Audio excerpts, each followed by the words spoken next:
saying it's 30, like it's just 30 seconds. Because you hit end broadcast.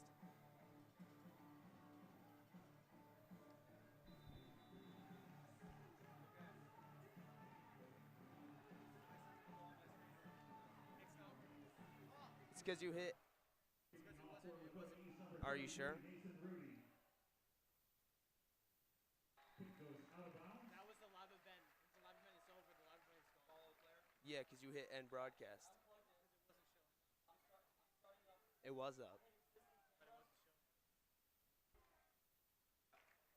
I don't know how to. So. Free kick went out of bounds. Centerville's up. Hit the ball at the 35. It says focus camera not found.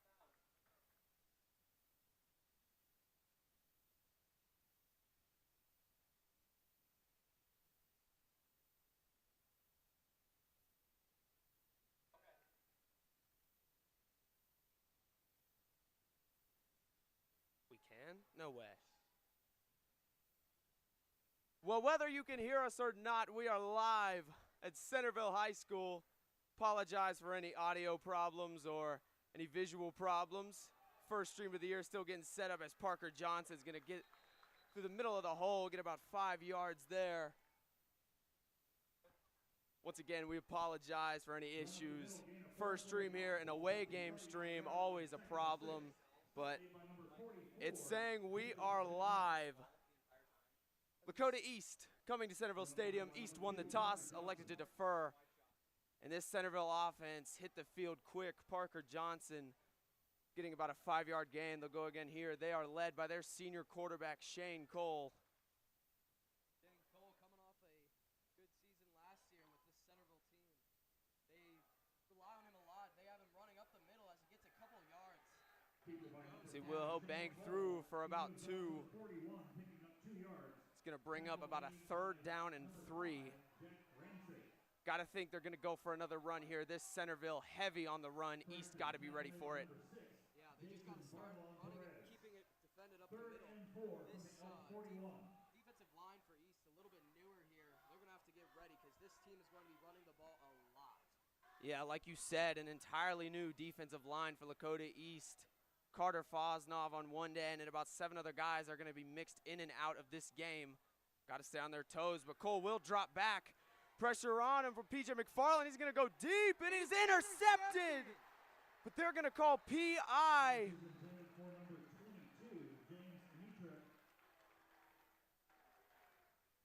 believe, yes, they will call pass interference. An electric interception there is going to be taken away.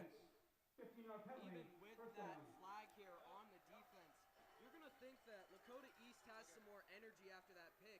They're knowing that they're going to be able to stop this passing game. Yeah, some of the questions this offseason about that defense. Very senior heavy last year. They lost Cohen Reap, Enzo DeChetnia, and Zion Jones-Anderson, both their corners. An entirely new defensive group. Talk about guys like Ryder Hooks you see on the very far right side of your screen. He's playing corner now as well as running back. A lot of guys on offense. Braxton Thurman on the left side. They're going to be playing both offense and defense this year. East thought we're going to put our best athletes out on the field. No matter how tired they get, they're going to try and win as many games as possible. They're running a new defense at 3-3-5. Three defensive linemen on the line, 3 linebackers, 5 corners. See the 3-box high safety there. 3 safeties in the back. That is Cole Miranda. Definitely running, like you said, a lot of players playing both sides of the ball, including East star tight end P.J. McFarland actually out there on both sides. I don't know if I see him out there right now, but he definitely will be getting some playing time on defense as well as offense. Yeah, he's very excited about those 2 linebackers, though. Dawson Reap, Carson Schroyer, both seniors, both ready to step up this year, make some big plays, get this defense right. They are the leaders on this team. Yep, as well as Dawson Reap and Carson Schroyer, we have Dalton Cheney out there at linebacker as well, hoping to get some reps in. He is a sophomore, only getting a little bit of playing time here so far.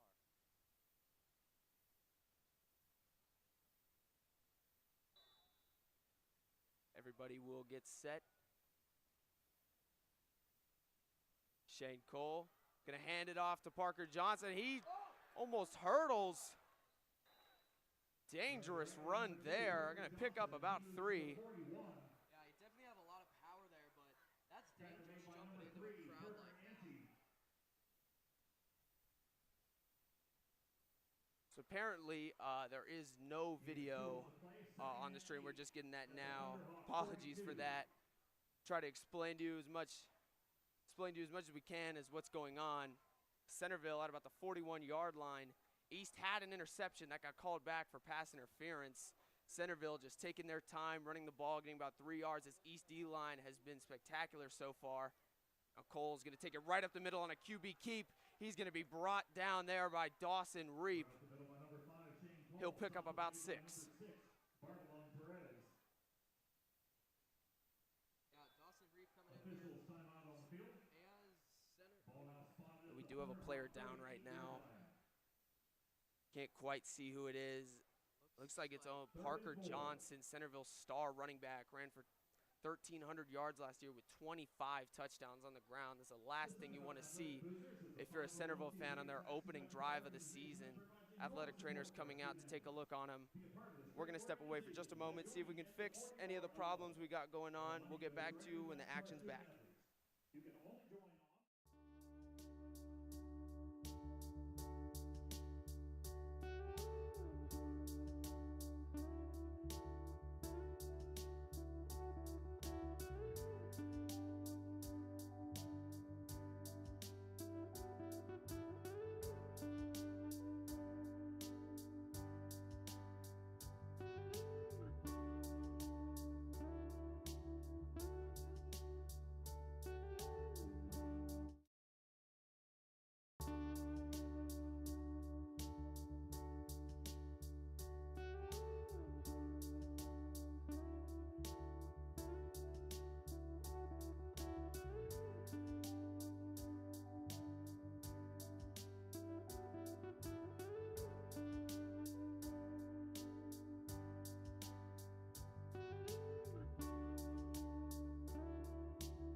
So Shane Cole will hand it off. No, he won't. He'll take it right up the middle, knocked down again by Dawson Reap. Yeah, Dawson Reap's coming out here. He wants this. He wants to show that he can be in as their confirmed star here on this defense. It's been only about one drive for Centerville, and he's already gotten 3 tackles, 2 for a loss. This is a good show for him so far. Yeah, this East defense not making it easy on Shane Cole. He's trying to get hemmed in, trying to run the ball as he wants to. East not letting him. Doing to keep the storyline going. Parker Johnson did have to. We'll get a stoppage right here. Calling something. Looks like they might be moving Centerville back. Believe it will be a timeout, Centerville. We'll stick through here. Apologies for any trouble with the stream. Showing up to Centerville, you know, it's not easy. We would much prefer first game to be at home where we know what we're doing. Centerville, no Ethernet, having to run off a hotspot. Apologies if the stream doesn't sound right, doesn't look right. Very difficult here, driving 30 minutes, but nonetheless, we are up, hopefully. That's what our producer is telling us. Centerville got the ball to start the game. East won the toss, elected to defer. Centerville has just moved the ball slowly down the field through run plays.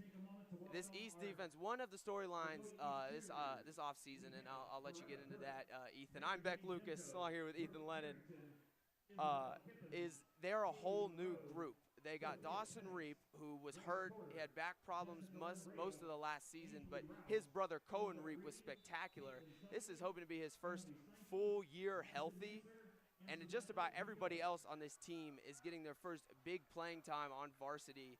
Very senior-heavy defense last year. We'll see what they've got in him as Shane Cole is going to give it to Parker Johnson, who's back in the game, but he fumbles the ball. Shane Cole trying to fall on it. And there's a flag out there. Oh, no. East says they have it. And a huge turnover for Lakota East as this offense will head on out there. Yeah, this Lakota East offense looking fresh, looking new. They're starting sophomore quarterback Niall Knudsen, along with their senior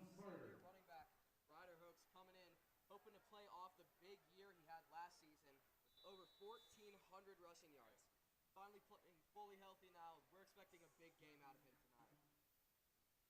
Yes, we are. A freshman on the freshman team. He was a standout, but had some injury problems at the end of the year. He is back fully healthy. Talking to his coaches, they said he is just a workhorse. He works hard, and he's ready for his first ever varsity start as a sophomore. Motion PJ McFarlane. He's going to hand off to Ryder Hooks, running behind that brand new O-line. He'll try to throw a stiff arm, but he will get tackled down there. Zaire Alston with the tackle. Tackle made by number 4 for the Not the kind of play you want to see on 1st and 10, but it's one of those things where you got to pick yourself up, recover, and get back out there. From the Thunderhawks, That's just the first play on a long drive here. Yeah, this is a whole new offensive line for Lakota East. Ryder Hook's going to have to get used to running behind them. Had a lot of holes last year. Big names like Tyler Meadows, Merritt McDonald on that line, creating huge holes for him. As Niles going to roll out right, trying to find somebody. Got all the time in the world. He's going to take off. He's going to get stuffed, though. No room for him to go. Great coverage downfield by this Centerville Elks defense. He really just had nowhere to go there. You see him down there looking, but there was just nothing, like you said. This Centerville senior secondary, they're really just putting the work here. Yeah, Centerville, a team who had a lot of juniors last year, and they were able to make it all the way to states before falling to Moeller in the semifinal. Got to think they're hungry for more this year. They want to make it to that state championship. Tough matchup for Lakota East in their first game on the road. Sure, as Nile gets ready to get this third snap of this drive here on 3rd and 12. I think they're going to call timeout Centerville. You don't see this all that often, that many timeouts being called here, but it was early in the game. Yeah. Centerville now only having 1 timeout left, only 7 minutes left in first. Yeah, apologies for the clock as well. Still trying to get settled in here, but we do have 7 minutes left in this first quarter. Already 2 timeouts burned by Centerville. Yeah, with those timeout usages, you think, what could be their game plan? I don't know if that's really a Centerville strategy or not, but it looks like this is almost unintentional. Nonetheless, though, both teams will come out.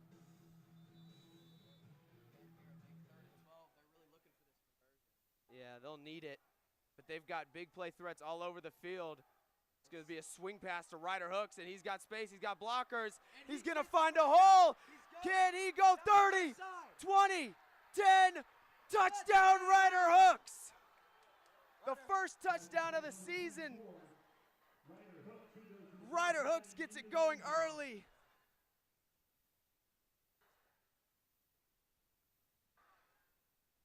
What a run by Ryder Hooks. He got that swing pass, and he just took off down the left sideline as A.J. Fitzstevens comes out here to kick the point after.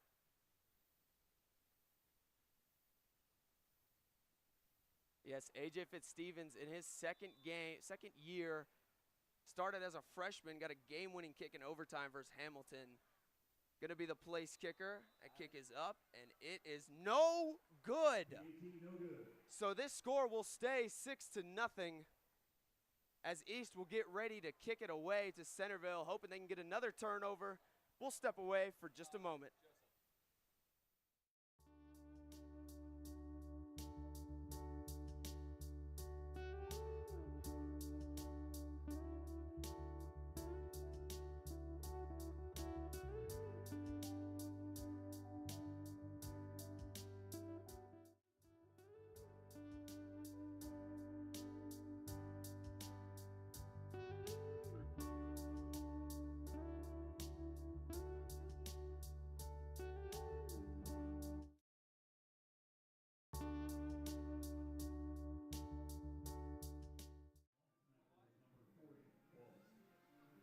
So East getting ready to kick this ball away. An electric start to the season as they force a fumble on their opening drive on defense, and then Ryder Hooks on 3rd and 12 gets a swing pass, takes it 60 yards to the crib. The missed extra point, though, this game will stay 6-0. A.J. Fitzstevens ready to kick it away. It's going to try for the onside kick. We see this a lot out of John Kitna. Just a little bit too much sauce there. Ball's going to roll out of bounds, and Centerville will take over. Number 80, Alex Feldmeyer ends up kicking for the Thunderhawks. They called a flag there on the far side for kicking out of bounds. Ball is out at the Centerville 48-yard line. Centerville takes it on their own 48-yard line. Free kick went out of bounds. The ball be placed at the spot and went out of bounds with a 5-yard penalty. First down. Penalty moves the ball to the Thunderhawks 47-yard line. First down, Centerville. Apologies again for audio. Still trying to get our color commentator in here. Don't know why his mic is fighting us right now, but Centerville will get the ball in East Territory at the 47-yard line. Shane Cole going to motion his tight end. He's going to take the snap. Going to hand off right up the middle. Hole for the running back. He's going to break through.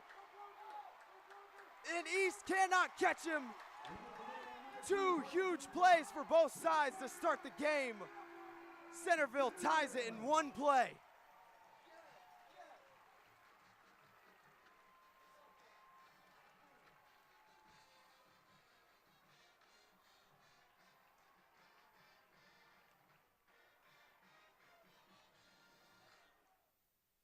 What a huge touchdown run there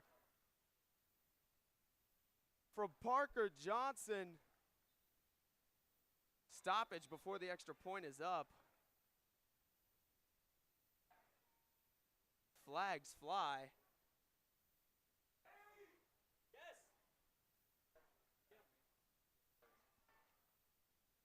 Not quite sure what's going on here.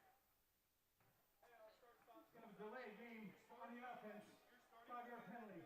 I call it delay a game on the extra point. They're going to make him back it up and take it again.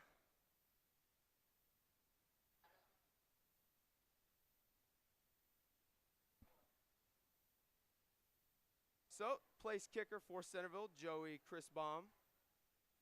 The lefty kicker will try and put it up again to take the lead here.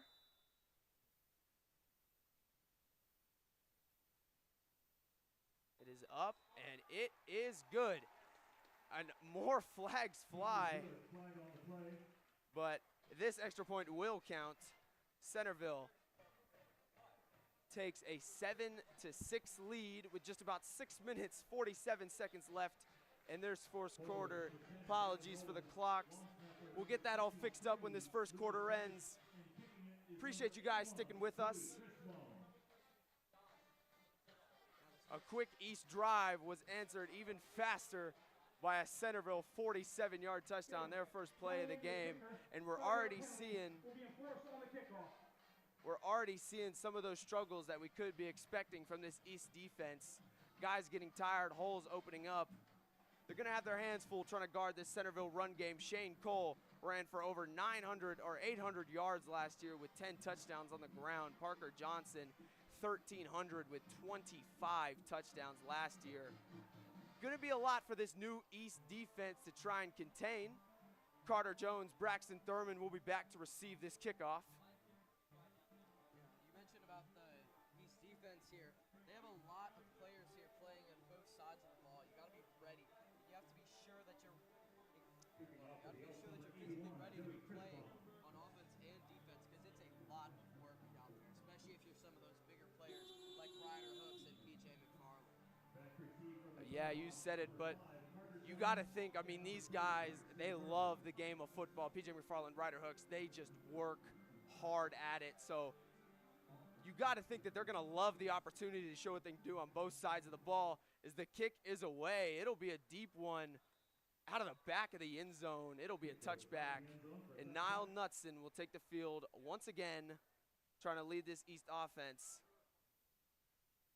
Yeah, Niall Knutson, he played fantastic season last year as a freshman, but like you mentioned, he got hurt towards the end of their season, and they decided that he showed the dedication and he showed the hard work in the offseason, and that he was ready to be brought up as their varsity starter this year.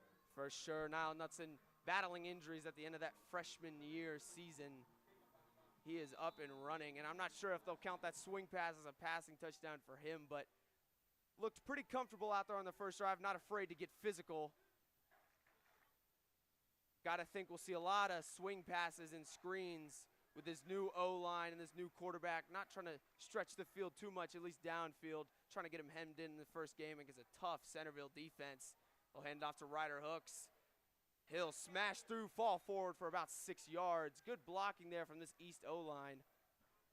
Yeah, this East O-line, while they may be new, so far they've been looking good. They've almost been proving that they are ready for this tough time. Tackle made by Elks number 10, Gavin Nolan.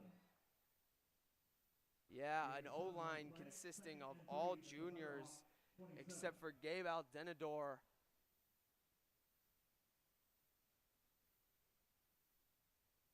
They're looking to make splashes here with some good blocking, showing what they can do against this Centerville defense, who sports a strong line headed by Brady Seeley, who had 9 sacks last season as a junior. Now Nutsing going to pull it down, fall forward, close to the first down. He will be about a yard short. That'll bring up about a 3rd and 1. Stop was made by number 30, Levi Anderson. First down, Thunderhawks. They will call it a first down. Does move the chains. Like to see that out of a young guy, not afraid to just get down there, get the first down. Definitely a lot of what we saw out of Nile last year. He was definitely more prone to be throwing the ball out to his sides, not really putting a whole lot of smoke on it and making sure he keeps that ball when he runs for those downs. Yeah, huge jump from freshman team to varsity as they'll get out a screen pass to Carter Jones. Shades of Zion Neal as he gets out there. Going to get about 7 yards and a huge hit there. Pass complete to number 5, Carter Jones. Tackles made by number 17, Antonio Sanders. Nonetheless, he will pick up about 7. You got to expect a lot of those screen passes out there to Carter Jones. You know, Ryder Hooks. I mean, once you get your playmakers in space, they are going to churn up yards for you. This East team, lot of just athletes. Jaden Say, Chris Boyer, PJ McFarland, Ryder Hooks. I know you're out there starting a sophomore quarterback, but going to be hard for him to struggle when you got weapons like that to throw the ball to. Yeah, for sure. As you fake Screen the pass. handoff- Carter Jones too high. Slips through his hands. I mean, incomplete pass. It'll be still 3rd and 3. 38.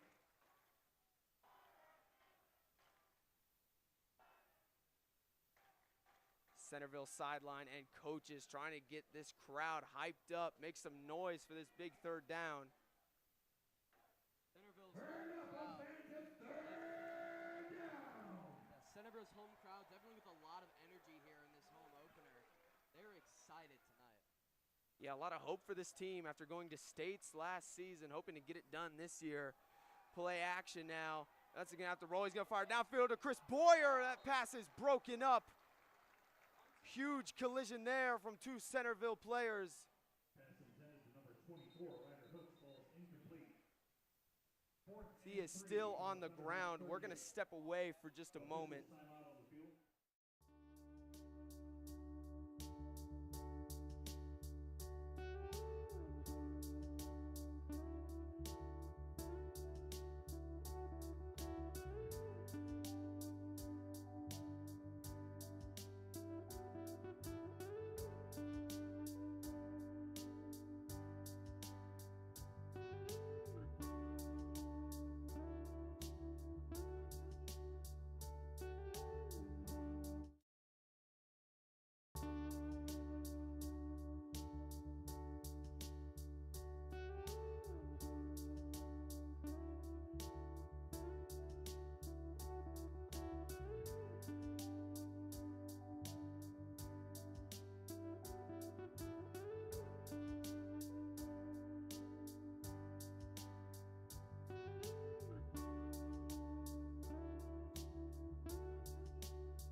We welcome you back.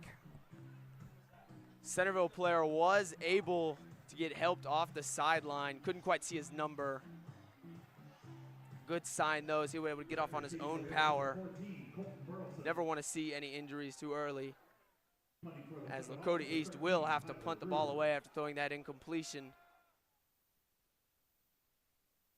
It's going to be Tyler Gruber on the kick, going to take a long run to the right. This is a good punt. Centerville only going to be at about the 25-yard line as this offense will hit the field again after scoring on the very first play of their last drive. They're hoping to repeat their success. Yeah, Centerville coming back out here. They're wanting to get a repeat of what they had last drive. They're hoping they can play off of that energy from last time and that defense this last defensive drive. We hope you can hear both of us now. Welcome in, Ethan. Yeah, it's good to finally be on here. Partnerships like these allow for our students, staff, and community to gain exposure and experience along with memories shared around the world. When you see Ultrafiber at any of our events, East defense coming back out.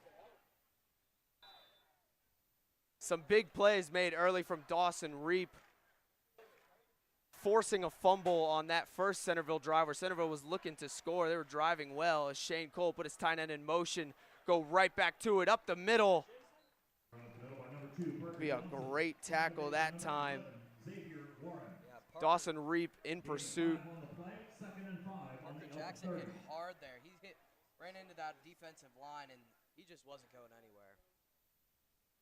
Still picked up about 5 yards, though. East trying to squeeze those holes up with only 3 down linemen, 3 linebackers back there. Some switches in the defense, though. One of 3 linebackers going down on that line, trying to create more pressure. Only see 2 linebackers now out there as they're going to hand off again, but Shane Cole's going to keep it. He's going to try and find a hole, going to smash through for about 7 yards. Shane Cole, he runs to the right. He's brought down by number 29, Christopher Leverett, at the Elk 37-yard line. First down, Centerville.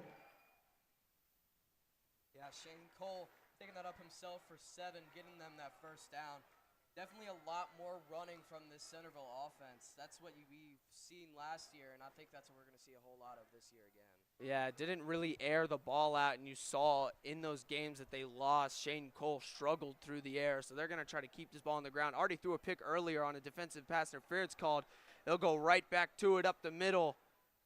Centerville line gets an okay push. Centerville picks up about 3 yards. Looks like the stop was made by number 44, Dalton Cheney. More good defense here from Lakota East. Gain of 3, 2nd and 7 on the 40. That was the sophomore Dalton Cheney on the tackle. This is his first time playing on such a big field and such a big atmosphere right here. His first time with the varsity start. Yeah, a lot of sophomores and juniors going to have to get a lot of reps in here. This Lakota East defense is a whole new look this year. Shane Cole going to keep it again. Ryder Hooks try to go for the tackle, but Carson Schroyer right there to stop him. Carson Schroyer right on the 45-yard line. East going to have to rely on their veterans on this defense. Dawson Reap, Carson Schroyer, Cole Miranda. Got to be excited about this linebacker group. Cole Miranda got to get his guys right on DB. Braxton Thurman out there and Ryder Hooks. For sure. Definitely seeing a little bit different from what we saw last year in this East defense. Having Ryder Hooks out in there at DB, it's definitely a shocking. Run right up the middle by Parker Johnson. He's going to break a tackle. Braxton Thurman, Cole Miranda, going to chase him down by his shoelaces there. Run up the middle by number 2, Parker. It'll be a huge run, though, for Parker Johnson, who had to leave the game for a little bit during that first drive. Got hit hard, but he is back and ready to go. Averaged about 5 yards a carry last year. He was their premier back, getting almost all the snaps went right to him on offense. Yeah. Expecting big things from him here in his senior season at Centerville. Yeah, Parker Johnson, as you said, got a lot of the attention last year, having 25 touchdowns. They'll hand it off to Johnson again. He's trying to find a hole, and a great tackle there from Dawson Reap. Number 2, Parker Johnson, stop made by number 6. Grabbing him by his ankle. Stopping him with only a gain of 1 on that drive. As it comes 2nd and 10. No gain at all for their senior running back. Yeah, Dawson Reap very ready to step into varsity action. Dealing with those back problems last year, he's ready to do what his brother did and lead this East team in tackles, solo tackles, and try to lead all the GMC in tackles, just like Cohen Reap, starting off strong here in his first game.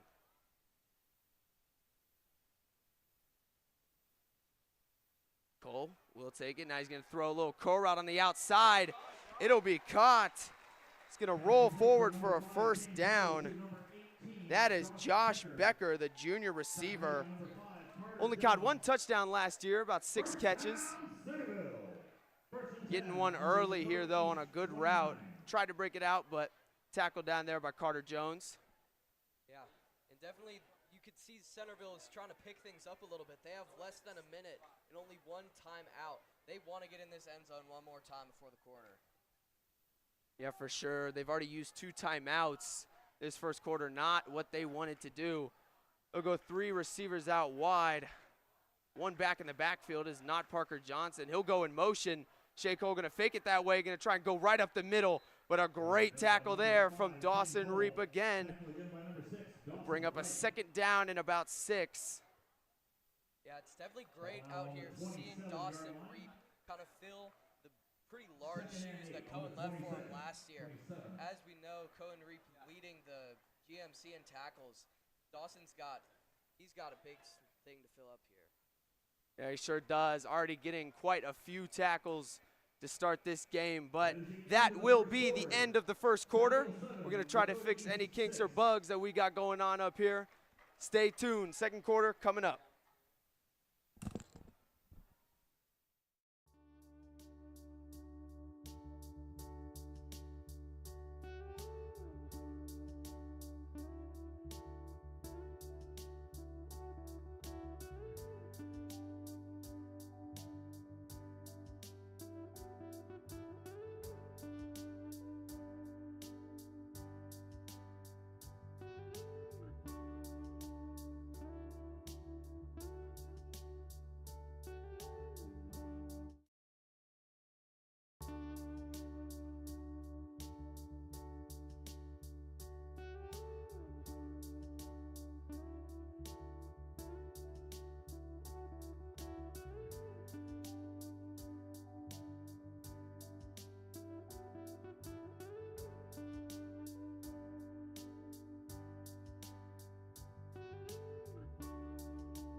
Welcome you back now, Shane Cole on the other side of this field now, moving this ball down the field with this rest of his Centerville fellows on offense.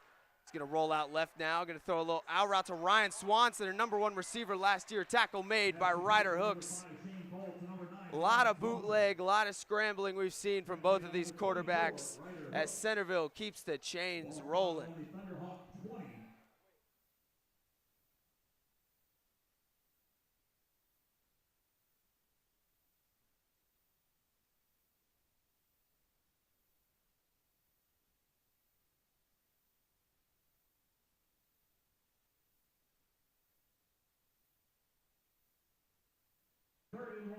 Centerville will get set. Gonna go trips formation, 3 receivers to your right. Flag thrown. Not quite sure what for yet. Delay of game on the offense. It'll be a delay of game on the offense. Third down. Couldn't quite get ready quick enough. Now 3rd and 6 Yeah, from if you're Lakota, an 25. East fan or East player, you're happy to see this, as Centerville now has to fight for a 3rd and 6 instead of an almost gimme kind of 3rd and 1. Yeah, very manageable 3rd and 1. Now changed, like you said, to a 3rd and 6. Centerville, though, has been airing it out well. We'll see what they do as another timeout will be called by Centerville. Or no, this will be Lakota East's first timeout used. Didn't quite like the look they were in. We'll step away for just a moment.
We welcome you back now live at Centerville High School.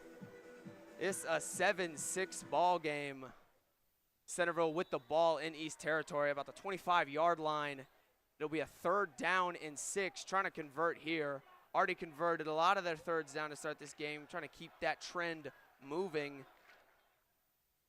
Yes, Centerville running 3 wide receivers out right. They're hoping to get a good passing play down, and as Shane Cole gonna motion Parker Johnson to the left of him. It's gonna be a QB sweep to that side. He's gonna try and move, but a big hit. Number 5, Shane Cole. Stop was made by number 8, Carson Stroyer. Big hit from Carson Stroyer. Might stop him a bit short. We'll have to see where they mark this ball. That looks short to me. It'll bring up about a 4th and 1. yeah, that was good defense. They read Shane Cole running out to the left, and they got to him before he could get that 1st down. He still picked up 5 to bring him back to where they were if they didn't have that delay of game call. Yeah, so not they're going to go for it here. Not surprised to see that run play called on the 3rd and 6. They're confident their line can get the push against this East line, but also not surprised that this offense is staying out there.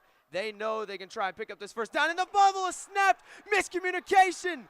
Shane Cole has to fall on it, and East will take over. What a huge mistake from Centerville. Yeah, that snap just fell right through Shane Cole's hands. He had to jump right on it. He was glad he didn't get that fumble there, because that could have been scooped up and taken for 4 yards. Already some huge mistakes made from this Centerville team. 2 fumbles in this 1st half on drives where they looked spectacular, looking primed to score. 2 fumbles, 2 recoveries for Lakota East. Niall Knutson will go back out there alongside with Ryder Hooks and the rest of their offense. Gonna motion in Carter Jones, a little pop pass. A lot of pressure from that Centerville line. He is swallowed up, nowhere to go for Carter Jones. It'll bring up about a 2nd and 11. Yeah, this is definitely not where you want to be on 2nd down, but thankfully they still got, honestly, you're scared, you still got Ryder Hooks back there. He can fight for some yards here. Got that powerful body, and they will hand it off to Ryder Hooks again, cuts it back to the middle of the field. This Centerville D-line not making it easy right now. A lot of these East offensive linemen starting on varsity for the 1st time, but you see East trying to tire out Centerville by keeping their plays quick, getting Niall Knutson up to the line, trying to call this play. Still a little bit of confusion, though. Got to expect that with the sophomore quarterback making his 1st varsity start. He'll take the snap, and he'll drop back. It'll be a screen pass to Ryder Hooks, trying to recreate his touchdown from earlier. But another big tackle made. That is Brady Seeley, their premier lineman. And East will be forced to punt. Ball's on the 33-yard line, gain of 1. 4th and 6.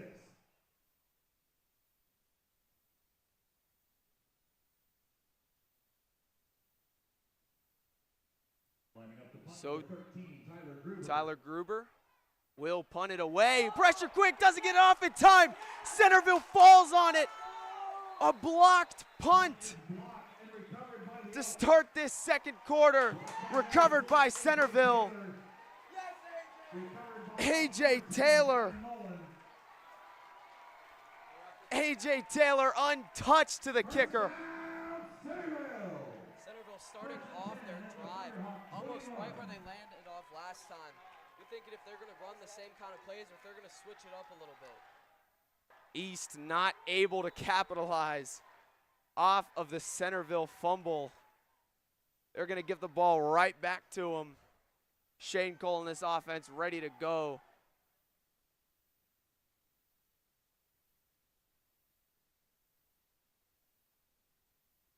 He'll take the snap. He's going to drop back and go a little out route there, and dropped that time from Josh Becker, who had the big catch earlier.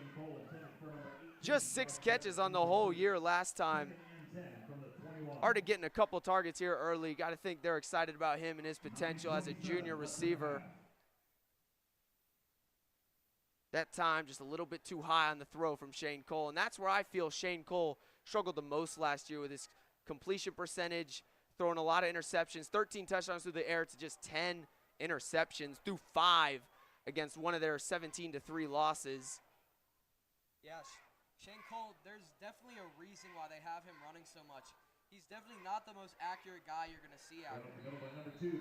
Parker Johnson's going to fall forward for about 3. But he is no scrub either. While he may not be the most accurate, he can still get the ball out there, and boy, can he run. 5th in the Greater and Western Ohio Conference last year in rushing yards as a quarterback, to go along with his running back who was 1st in the G-Walk for rushing yards. This Centerville offense is scary when they got the ball on the ground, not so scary when they got the ball in the air, so not surprised to see about an 80-20 split so far with running the ball and passing it. Yeah, for sure. Centerville and they have these 2 runners. They also got this gigantic O-line, not a guy shorter than 6'4". Flags fly again. Gotta think this might be another delay of game on the offense. Not quite sure what's going on. Centerville already had to burn 2 timeouts because they couldn't get the ball off quick enough. Now they're going to be backed up even farther. It'll be 3rd and 13 now for Shane Cole. Definitely here, if you're Shane Cole, you're wondering if you want to try and run it again, if you're going to go for the pass. He's going to scramble out right. He's going to be looking towards the sideline. And no, they will say he was out of bounds. An impressive hit from Ryder Hooks. Ryan Swanson couldn't get his feet down. Yeah, that was definitely a really close play there. Ryan Swanson almost looked like he had the toe touch in there, but Ryder Hooks came sweeping in and just stopped that. You see Ryder Hooks, you're used to hearing him on the offensive side of the ball, breaking off huge runs, but he can also, I mean, he's an athlete, laying the boom on Ryan Swanson, and Centerville will be forced to kick. Joey Chrisbaum trying for a long field goal, at least for high school. And flags fly again. That kick looks to just have enough power on it, will not count. Delay of game on the offense. And another delay of game. Hard to think they're going to try for this field goal now. Yeah, with the ball backed all the way up to looks like the 32.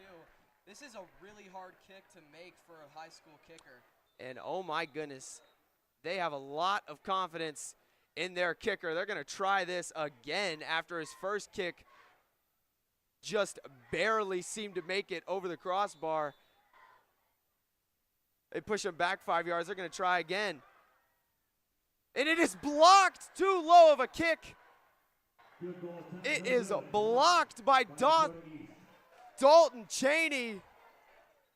The sophomore making an impact. Try to get a line drive on that to get the power he needed to make that kick, but just too low. And another huge stop from this East defense. Yeah, definitely. On one hand, I say that wasn't really the greatest move to kick a field goal that far back, but I also admire Troy Chrisbaum for trying to go for it.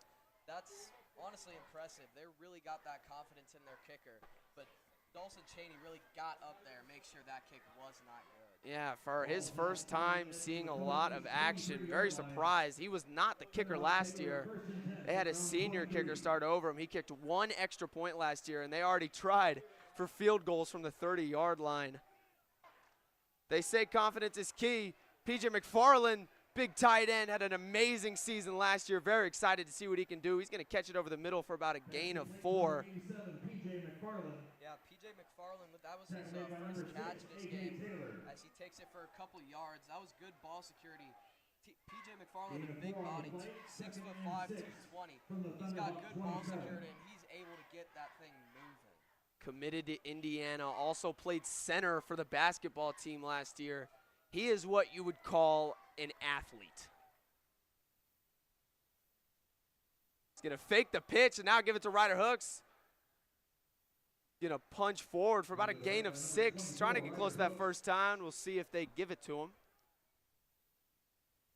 Gotta like the little fake play calls, little fake handoffs that John Kidna has. He knows this East O-line is not as big as it was last year. Trying to shake things up, keep Centerville on their toes. Trying to get Ryder Hooks as much space as possible. Because you know when he finds it, he's going to be gone.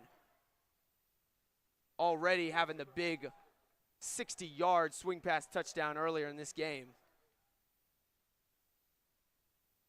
Knutson's going to drop back, though. He's going to throw an out route to Chris Boyer, his senior year, too. He's going to make a guy miss, trying to go up the sidelines. Going to get about 12 yards, and we're seeing exactly what we expected. Lots of screen passes, trying to get their playmakers in space, and Chris Boyer gets a huge catch and a great run after the catch, too. He'll get about 12. Chris Boyer, not a guy that saw too much action last year, but when he did, it was always for a big play. Had a little bit of a drop issue, trying to shore that up here. Looked good on his first catch.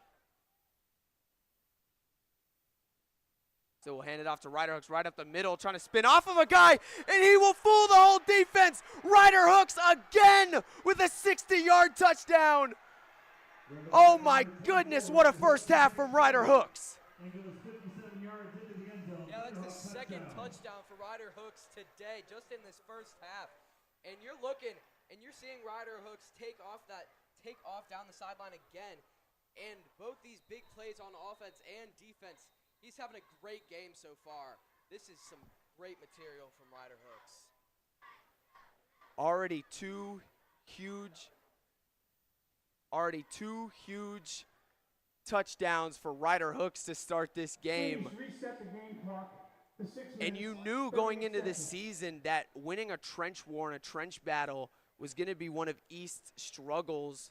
You never want to have to try and fight for those 1 yards right up the middle, especially with this new O-line. So seeing that going right up the middle with Ryder Hooks, he can make just about anybody miss. A perfect spin sets him up free. You knew East was going to have to rely on big plays. They have a lot of guys that can make those big plays happen. Ryder Hooks just seems to be the best guy for that job. Yeah, for sure. East will try for the two-point conversion. After their missed extra point, they're going to throw, and it'll be batted down. Batted down by Centerville. It'll be a no-good two-point try for East, as this score will stay 12-7.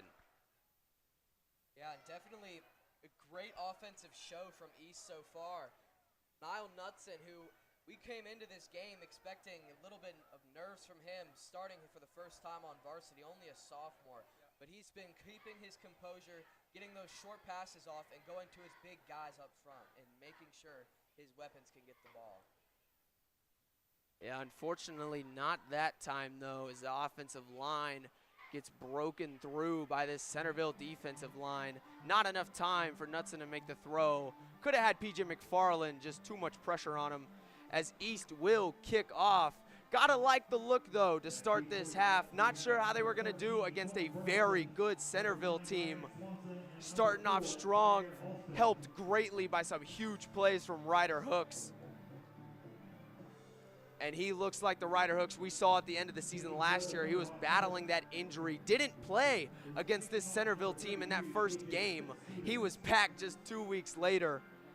Show how hard he works and how dedicated he is to this sport and this game and this team. Really putting East offense on his back so far and making plays on defense too, converting to DB. He has been special tonight. See if they go for the onside kick. They will not. His kick is away. It'll be fielded, but dropped. Ryan Swanson trying to field it, and he will fall down. Special teams blunder by Centerville. They'll be set up at the 9-yard line. Definitely, that was, like you said, that was a special teams blunder. Fitzy's kick going deep, that definitely helped to set up this field position, but in the end, it was that drop by the special teams that led to what we just saw. Yeah, this Centerville offense going to have their work cut out for them now. Backed up inside their own 10-yard line. Got to think this East defense is feeling confident after forcing a long field goal that Centerville did end up having it get blocked.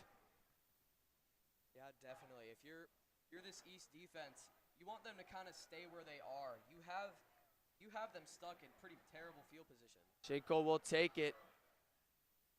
Fake the pitch out to Parker Johnson. He'll take it up for about 8 yards. A lot of space there for him to run. But only going to pick up about 8. I mean, that's what we saw all last year out of Centerville. Parker Johnson, Shane Cole, those two guys running the ball. Nothing much different to start this year. Yeah, for sure. And I think, honestly, they're going to just keep relying on that run game. It's what's worked with them so far, and they're just going to keep going back to it every time. They rely on their guys and also rely on that O-line. Great pass blocking right there. He's going to get it out.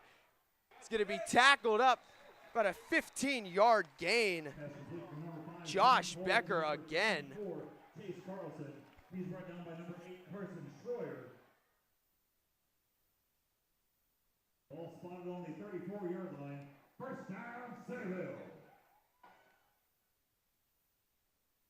It'll be a first down for Centerville.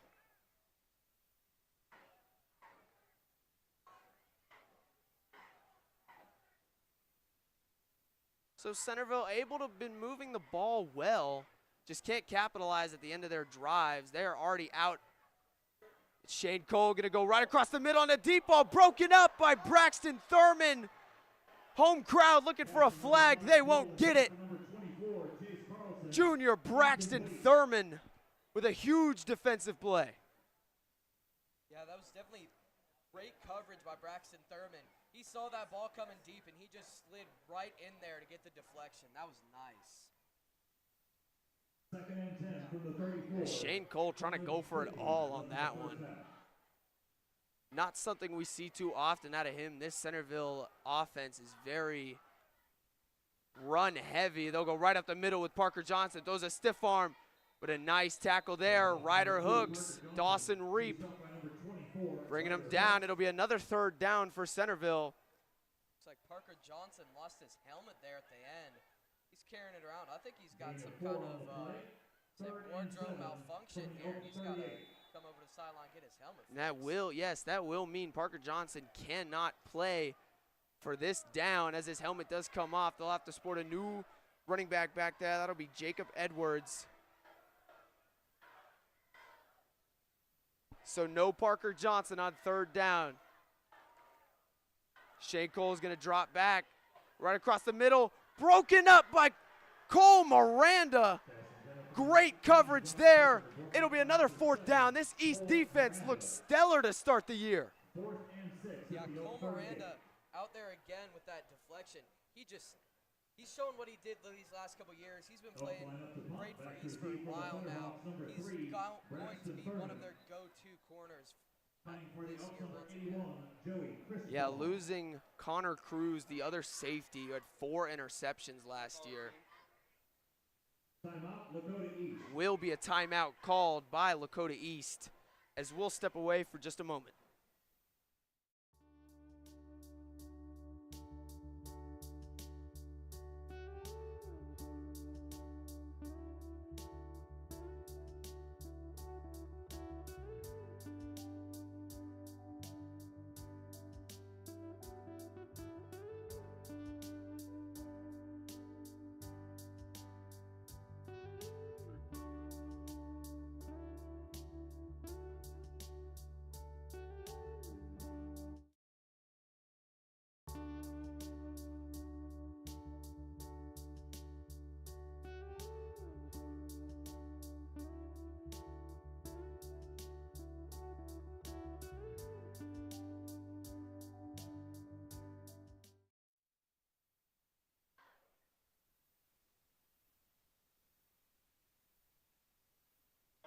We are back and punt away, returned by Carter Jones.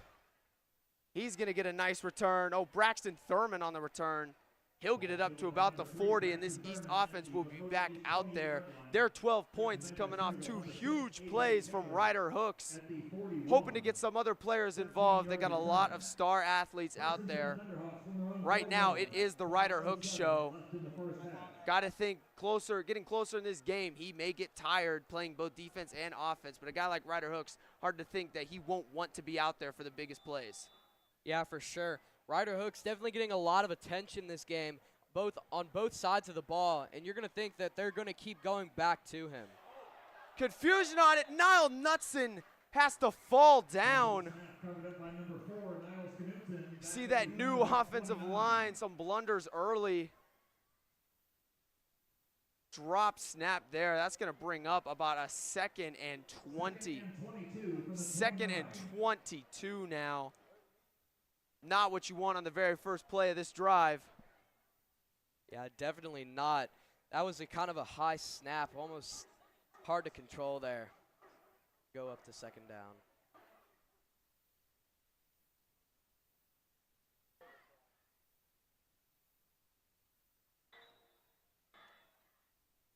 Stoppage here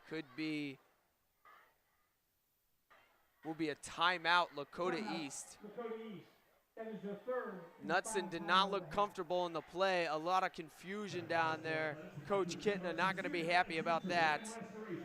We'll stick with you here through this timeout. It's a 12-7 ball game right now. About 4 minutes, 24 seconds left in this first half.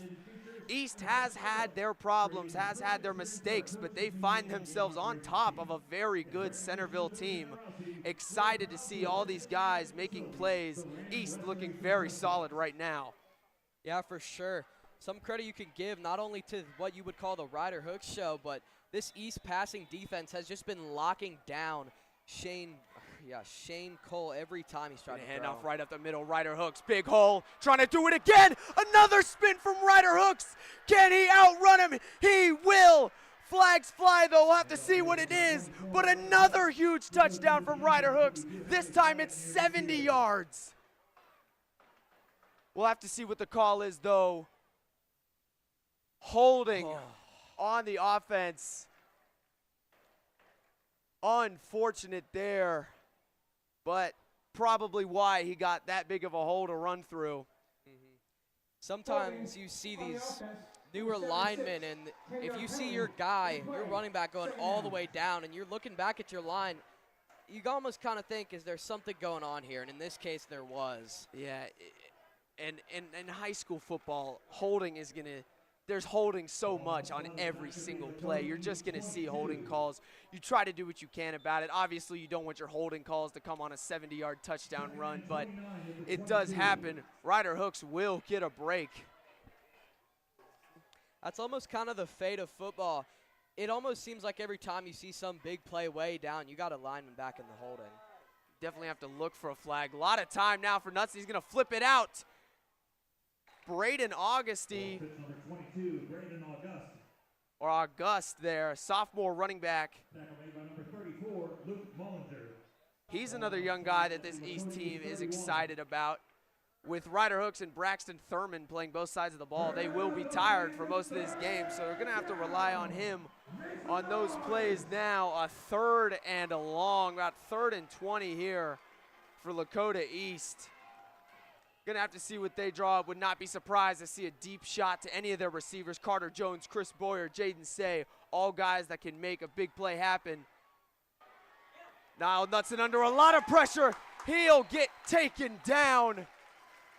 No time for him to throw. This Centerville D-line all over him. Yeah, Niall Knutson, he succumbed to the pressure once again. This Centerville D-line has been going at him all game, especially with this new offensive line. He's been fighting a hard battle here. Under a lot of pressure, not easy when it's your first varsity start as a sophomore.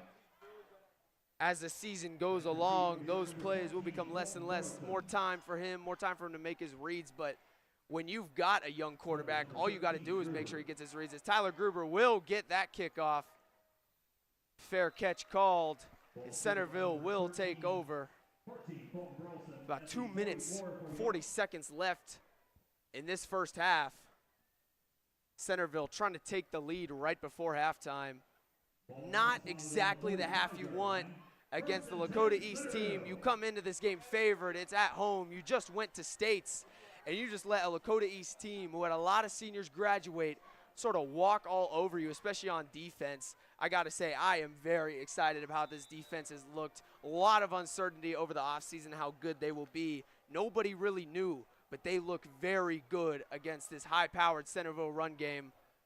Obviously capitalized off a lot of Centerville mistakes, but nonetheless, they find themselves holding them to 7 points as Shane Cole is going to drop back, trying to find a hole in the rain. He's got a lot of space. He's going to cut it back left. He will get pushed out of bounds by Braxton Thurman. That's what Shane Cole does best.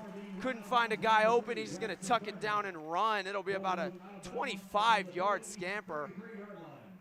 Yeah, Shane Cole, once again, taking advantage of that O-line. He was able to just get through coverage and run for a good 25 yards.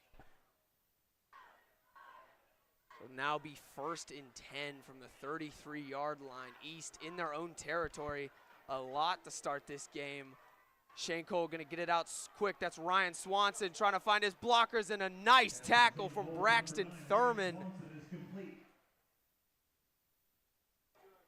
Braxton Thurman, backup running back last year as a sophomore, looked very good on the return game, but he has been making a lot of defensive plays, something you love to see out of a young guy making the switch to defense. Yeah, you need that out of him, and you need that out of these East defenders. Yeah, for sure. Braxton Thurman and the rest of this East secondary has definitely been keeping a good hold on these Centerville wide receivers. It's going to be play action now. And Cole's going to get hit, and an amazing catch there. Josh Becker. He's had a couple of nice grabs to start this game. That one no different, and a great throw from Shane Cole. Able to fit it in that tight window. Looked like East defenders might be able to come down on it, just not quick enough. Little toe tap on the sidelines, and now it'll be 1st and goal for Centerville. Hard to think they're not going to try and just run this ball in there.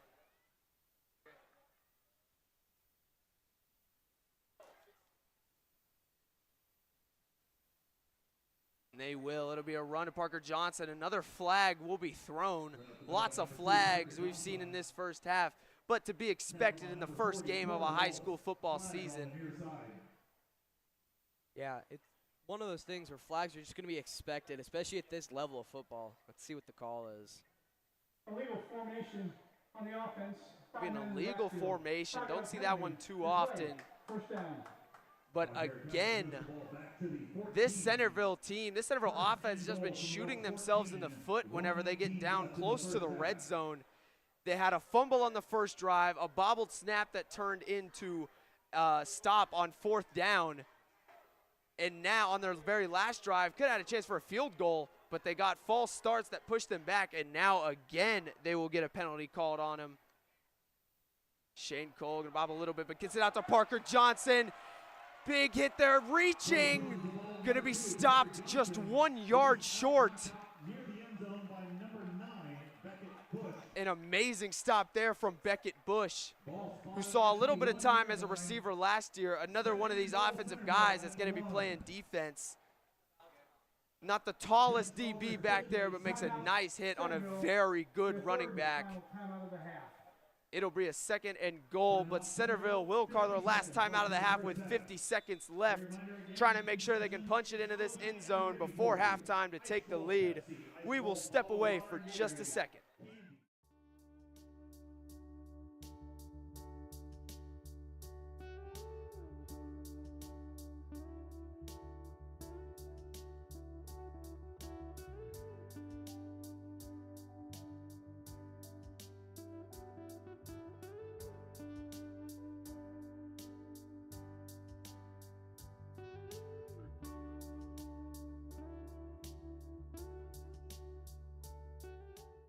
Asked him.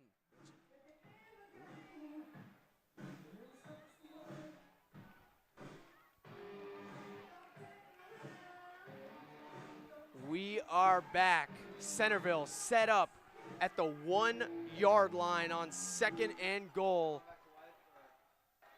Gonna try and get a big push here to punch this ball into the end zone. They will give it to Parker Johnson, and he will walk in untouched. Touchdown, Centerville.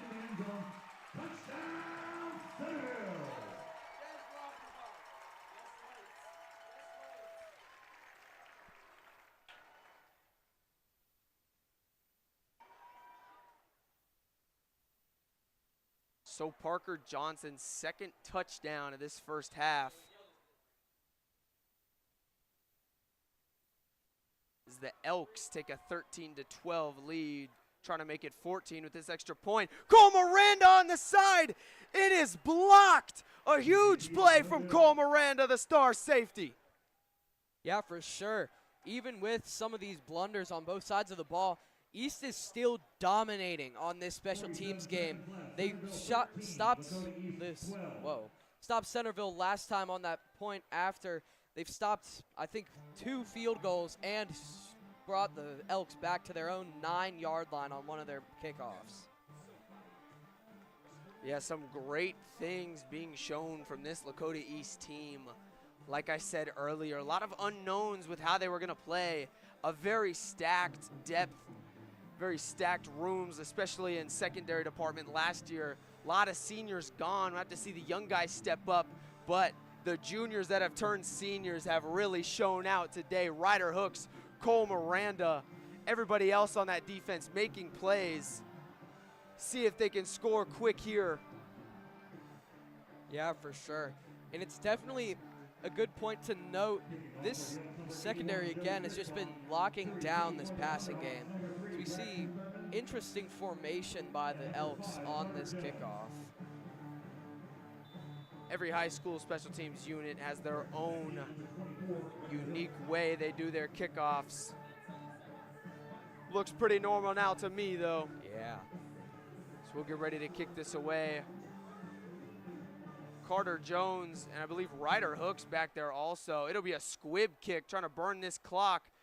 Fielded, took a knee, might have had space. Almost looked like he was trying to fake going down, but he made that contact and he was down the 25. By number 82, Nick Morrow. He's marked down at the 25-yard line. First and 10, Lakota East from their own 25. Just under 46 seconds left in the first half. So Niall Knutson, figured out how to say his last name. Now Knutson will come back out there, trying to score, only 45 seconds. This East team, their 2 touchdowns came off a huge plays to Ryder Hooks, hoping for another one here. Knutson will hand it off on a draw play. Ryder Hooks trying to spin again. He's dangerous when he gets on the outside, but he will be taken down after a gain about 3. Tackle made by number 34, Luke Mollinger, at the 30-yard line, gain of 5. Good job from this East offensive line, able to get him about 5, trying to break it out, but good tackling from Centerville there. And Brady Seeley, looks like he jumped. Flag on the play.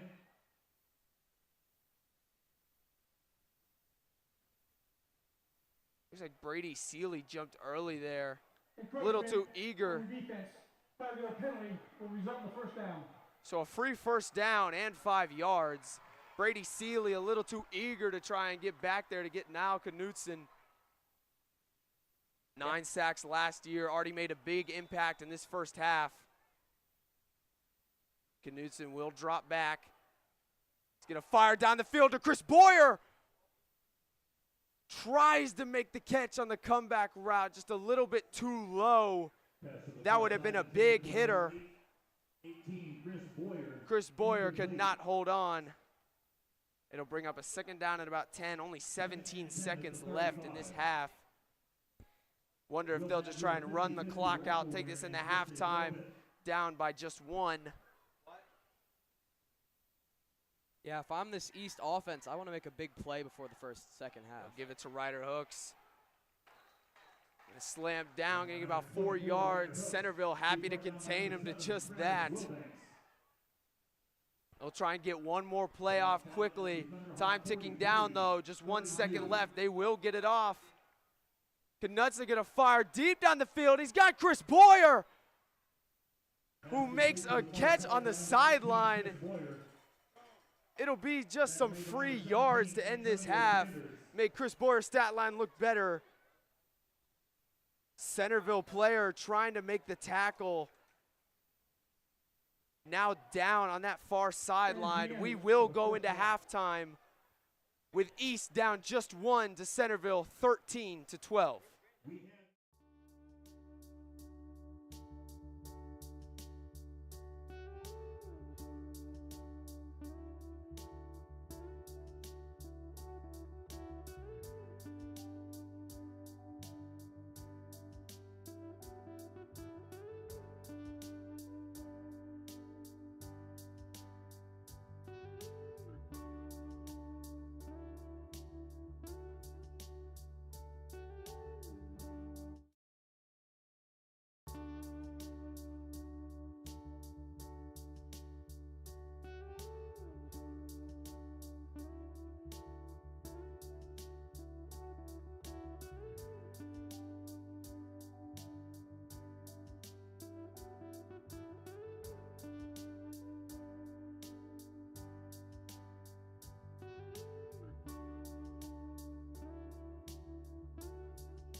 We welcome you live back to Centerville High School, where Lakota East is playing the Centerville Elks in a close game, 13-12 at halftime. Could be a 14-13 East lead if they're able to convert on those 2 extra points.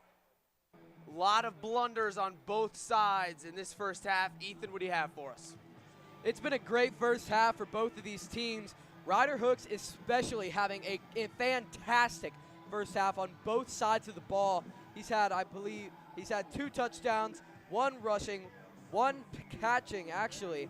He has been absolutely tearing up the Centerville defense. Also getting some plays out on defense as well. Niall Knudsen starting in at quarterback for his first game. He's gone 6 for 9 with 1 passing touchdown. A good first performance for this Lakota East offense. As well as that, Centerville's offense has been relying heavily on their rushing game as per usual. Lakota East slowly but surely getting used to that running game and locking down their receivers.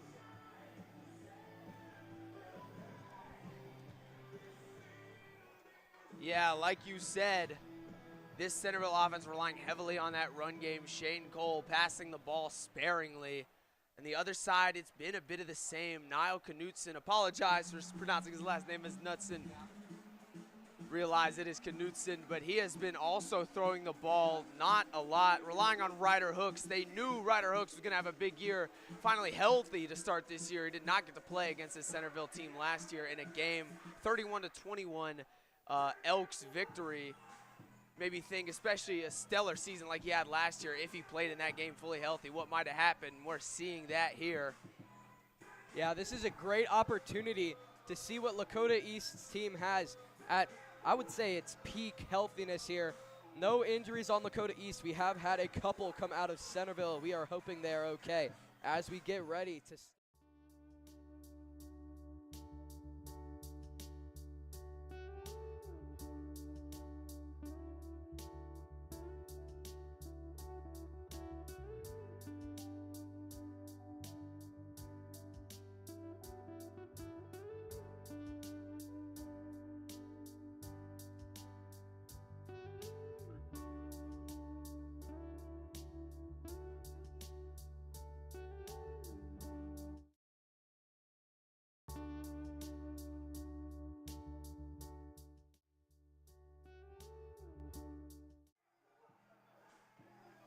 We welcome you back now to Centerville High School. Lakota East has kept it close versus the Centerville Elks, a game where Centerville came in heavily favored, fresh off a state championship appearance, not quite 2 states, but in this semifinal where they fell to Moeller, that team filled with juniors, hoping to come out strong, show what they can do. But this Lakota East team with a lot of new faces, a lot of familiar faces too, a lot of juniors turned seniors, a lot of seniors on this East team that left last year, a lot of uncertainty as well with how well these backups were going to play. Ryder Hooks, Braxton Thurman, a lot of offensive guys switching to the defensive side of the ball. All offseason, you thought about how good was this defense really going to be, and that new offensive line, how good were they really going to be? Showing great things early while both sides have had their blunders. This East offense and defense looks great against a Centerville team that they thought was going to give them a lot of trouble. If they're able to convert on those 2 extra points, this is an entirely different ball game. Ethan, what else do you have for us? Yeah, I agree. East has been doing a fantastic job of holding it together. Even if it's a game that we were thinking could be a blowout on Centerville's end, it's been close this whole time. Ryder Hooks will take the kickoff. Had 2 impressive, explosive touchdowns to start the game on their first drive. Spun out of a tackle on a halfback swing. Took it 60 yards to the house. The very next drive spun out of another tackle and went another 60 yards. Actually had a third one that got called back for holding. He had 154 rushing yards in the first half on just 7 carries. And they counted his swing pass as a receiving touchdown too. So 64 yards receiving with the touchdown. He is up over 200 total yards in this game already in just the first half. Yeah, those are the kind of stats. You almost kind of see that sort of stuff in the first couple weeks of a season. But Ryder Hooks did all that in the first half. That's just playing out to see what kind of season he's going to have this year. This will be a tight end screen to P.J. McFarland. Thought we might see a lot of that. The big tight end rumbling for about 13 yards. P.J. McFarland held quiet in that first half.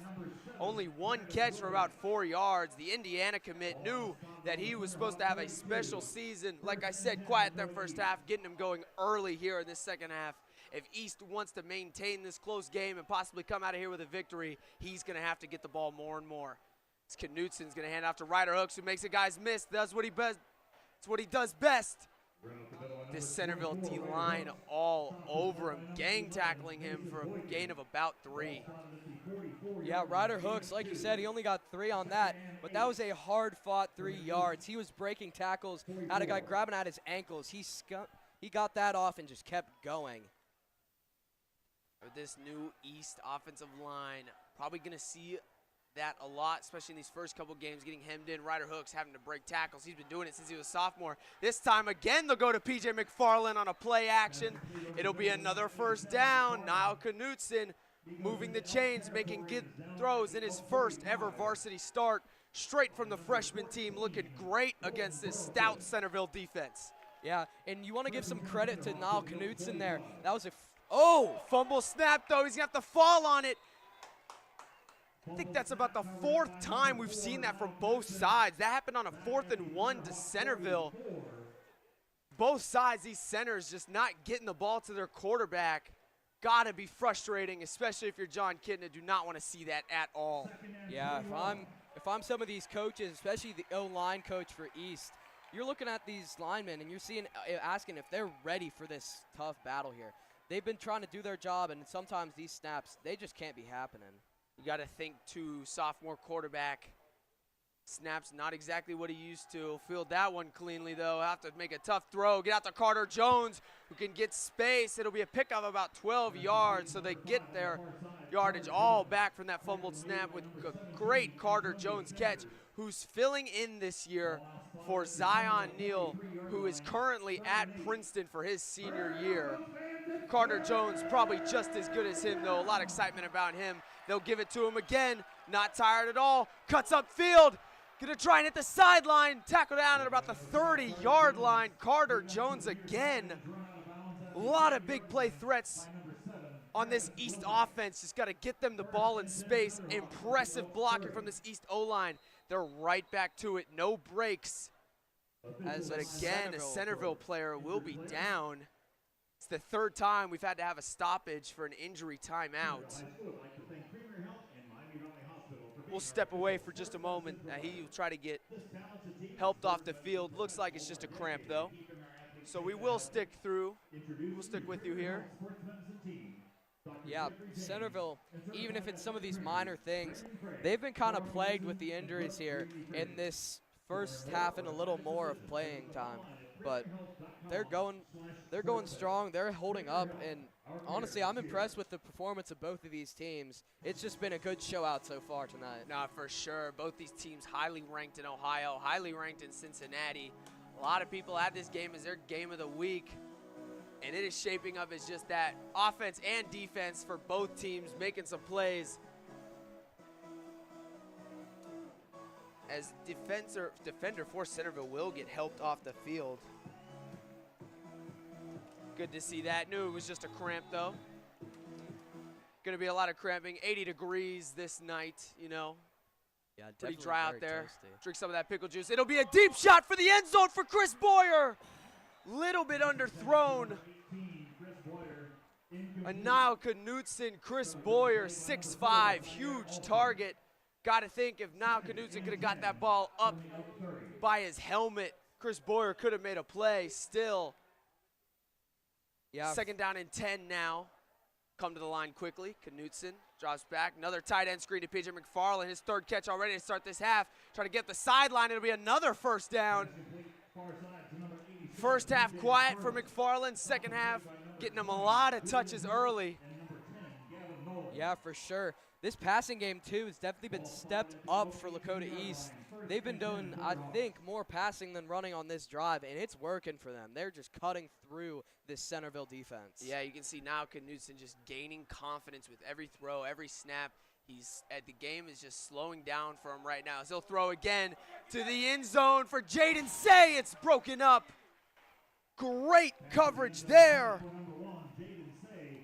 by Travis Wilbanks. Coverage on the play again by number 4, Zaire Alston. Sorry, that is Zaire Alston.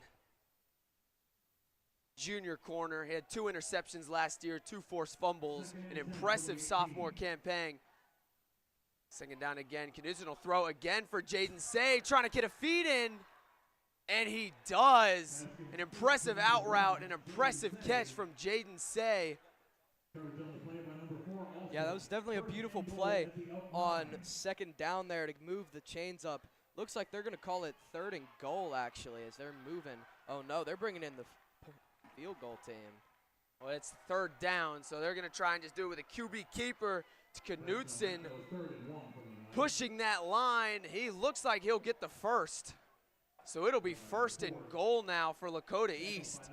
Hoping to capitalize on their first drive to start the half. Field goal range, at very least out of this drive, you definitely want to take the lead. Yeah, this offense has looked impressive this game. Yeah, for sure. They've been, like I said earlier, they're cutting up this defense. And as they inch closer and closer towards this end zone, you're hoping they can get a touchdown here. Yeah, Knudsen gonna throw a screen to Jaden Say, hoping to get blockers, cuts up field, close to the goal line. Gonna get a couple yards though to the 2.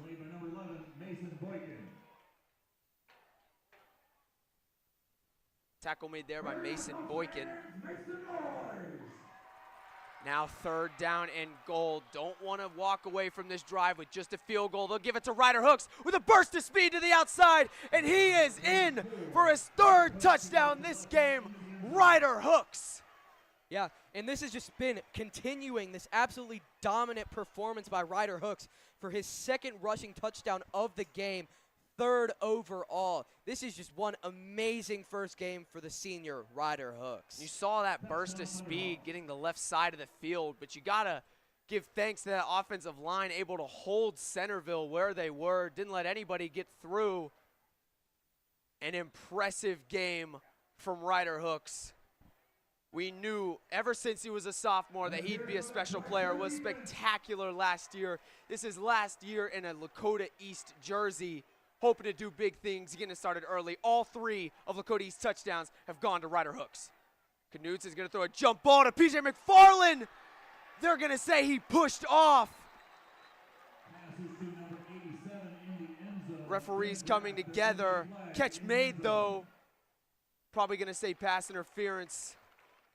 Unfortunate there. Offensive pass interference, number 87. They will call it a push off, but PJ McFarland gonna see. Thought I might see a lot of that, get down to this goal line, these 2-point plays. You go to the best player on your offense who's best fit for those jump balls. PJ McFarland, such a huge target. Just unfortunate they called a push off there. Yeah, for sure. When you have a guy like PJ McFarland, if you see him in the end zone one way or another, you're going to want to get him the ball. 6'5", 220. Like you said, he's a very big target. He can catch those balls too. Oh yeah, he did it all last year. One of the best pass catchers on this East team. Field goal is up, and it looks to be good. An amazing boot from A.J. Fitzstevens. That was not an easy field goal. Wait. I don't know what planet I was on, but that was the extra point. Yeah. Went Went for 2. Yeah, It'll be a 19-13 ball game.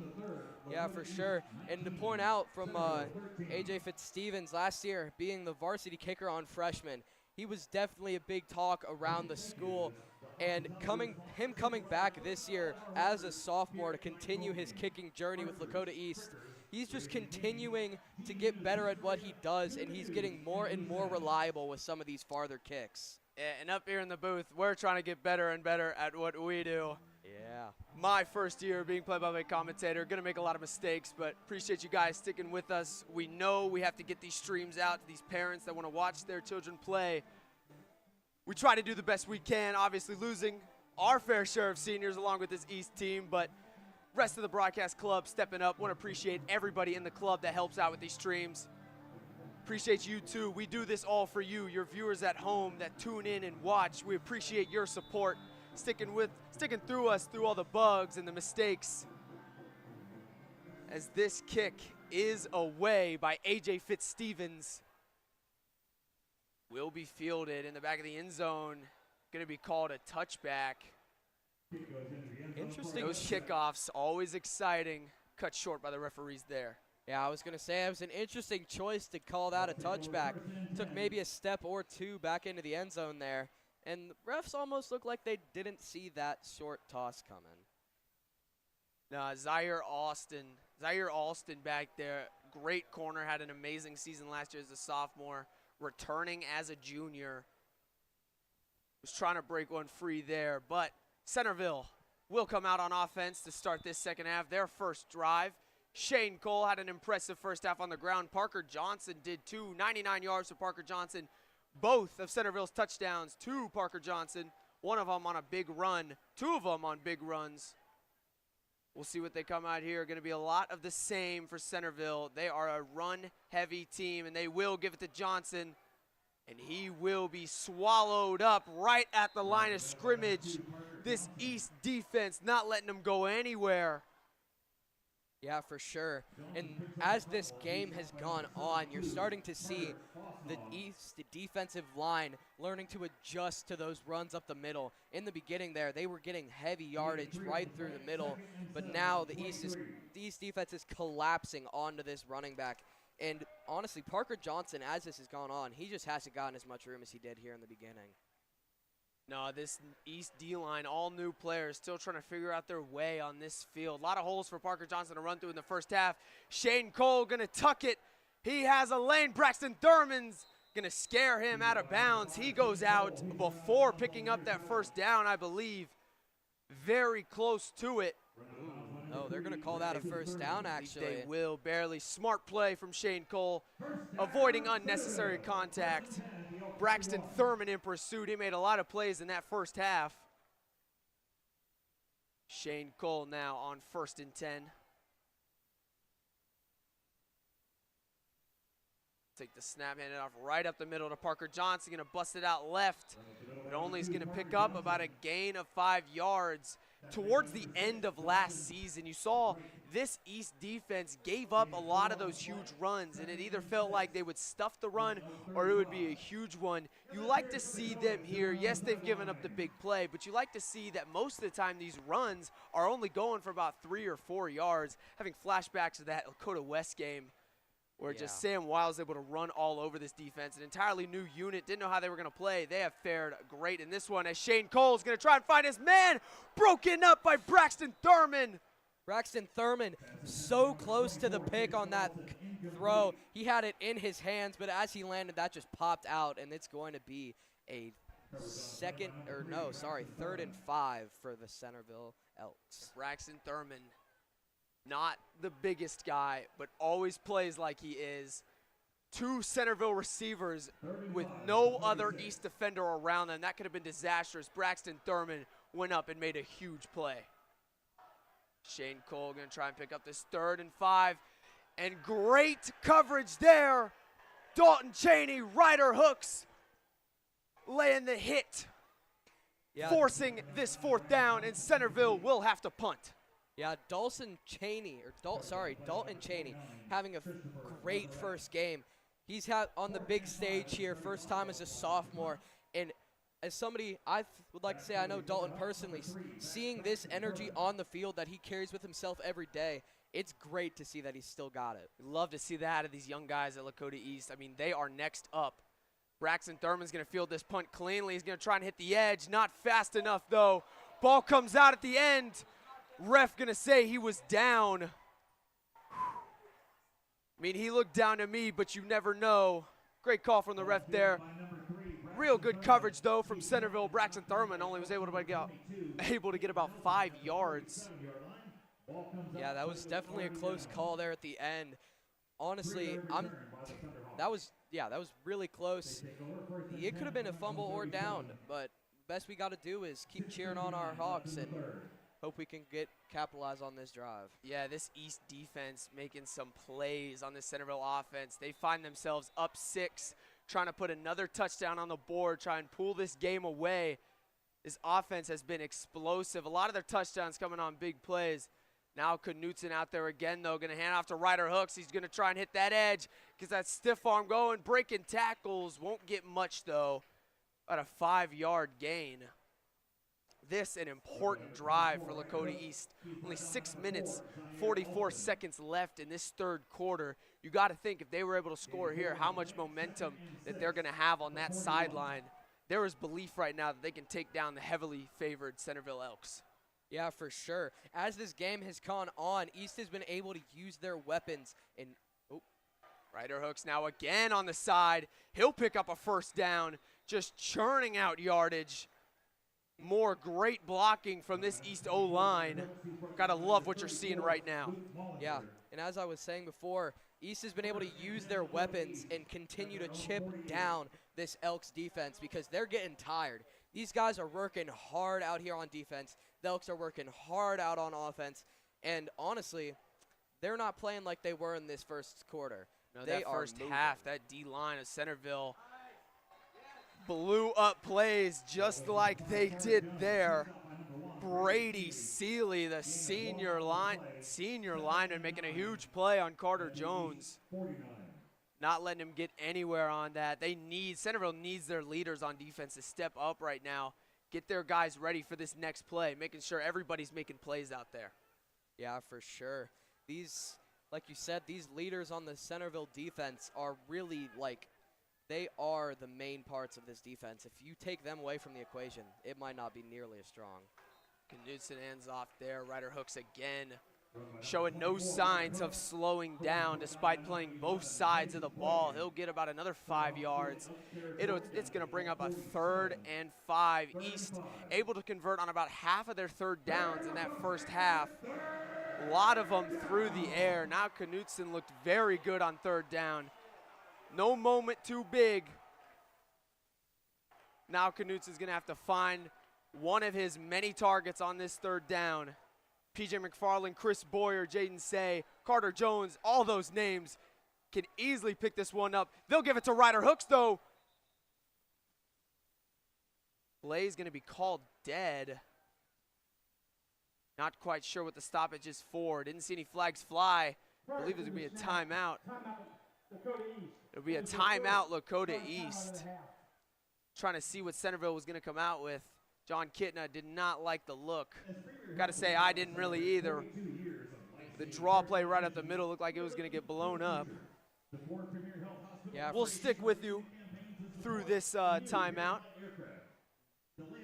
Don't want to break in the action. Football is finally back after a long wait. It has been a minute. Lakota East football, I'm really glad to be back here. It's great to be back on these streams, and I'm so excited for this football season, especially noting how Lakota East is playing right now. Yeah, you can't deny that this East team has some athletes. Guys playing both sides of the ball like we've mentioned a bunch of times, but you look at this offense, you look at this defense, maybe they don't have the depth that they have last year, but where they have stars, those dudes are stars. First year with John Kitna as head coach, you go 1-9, doesn't look that great. Next year, you take a huge leap forward, making every game competitive, trying to keep that train rolling here. Looking really good against this Centerville team that's beaten East 3 years in a row now. Another swing pass to Ryder Hooks where he scored his first touchdown on. He will get the first down. Picks up about 15 yards. This East offense will move the chains. Yeah, Ryder Hooks. I've seen that screen pass out left to Ryder Hooks probably a good 4 or 5 times now, but it just keeps working every time. He's been able to get some great yardage and a touchdown out of all of these screen passes. And I think they're going to continue to do it. It's been working. Well, if it ain't broke, don't fix it. East has been great at those screen passes. This time a little comeback route to Carter Jones. He'll get hit but spin forward for another gain of about 15. Now Knudsen looks great in his first varsity start. Got to be excited for his future at Lakota East. Just a sophomore, and he's already making some great throws. Yeah, for sure. Now Knudsen, he's at this beginning of this game, he almost looked nervous to throw the ball, but as we've settled in, he's gained a lot more confidence throwing it. Another screen pass, Carter Jones again. He's going to break a tackle, trying to get up the field to the 8-yard line. Great catch and run from Carter Jones. Tackle made by Travis Wilbanks. Lakota East here with fantastic field position. First and goal on the 8-yard line. Let's see what they got. Definitely want to capitalize like they did on the last drive, but keep moving this clock. A touchdown here would go a long way to putting this game away. Just the third quarter. Knutson now trying to look for the end zone. High point ball to PJ McFarland. It is a touchdown for the Indiana commit, his first of the season.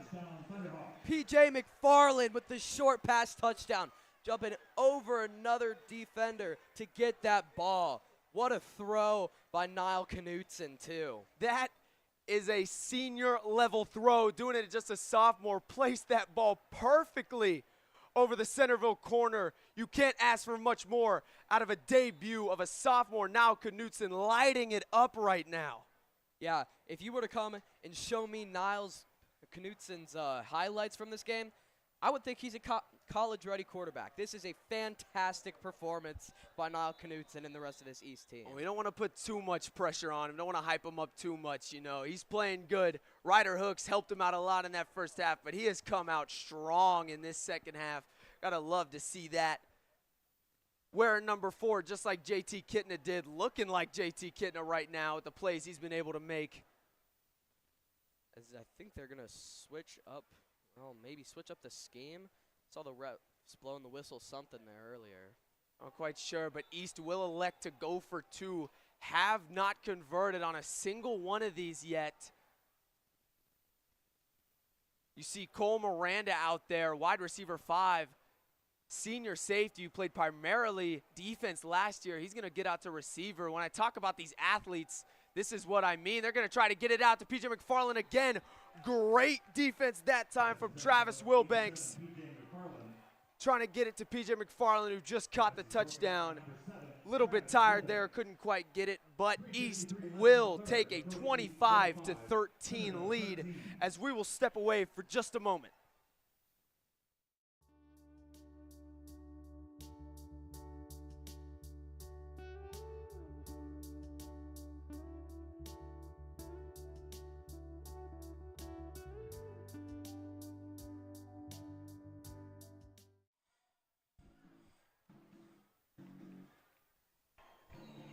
So we are back at Centerville High School.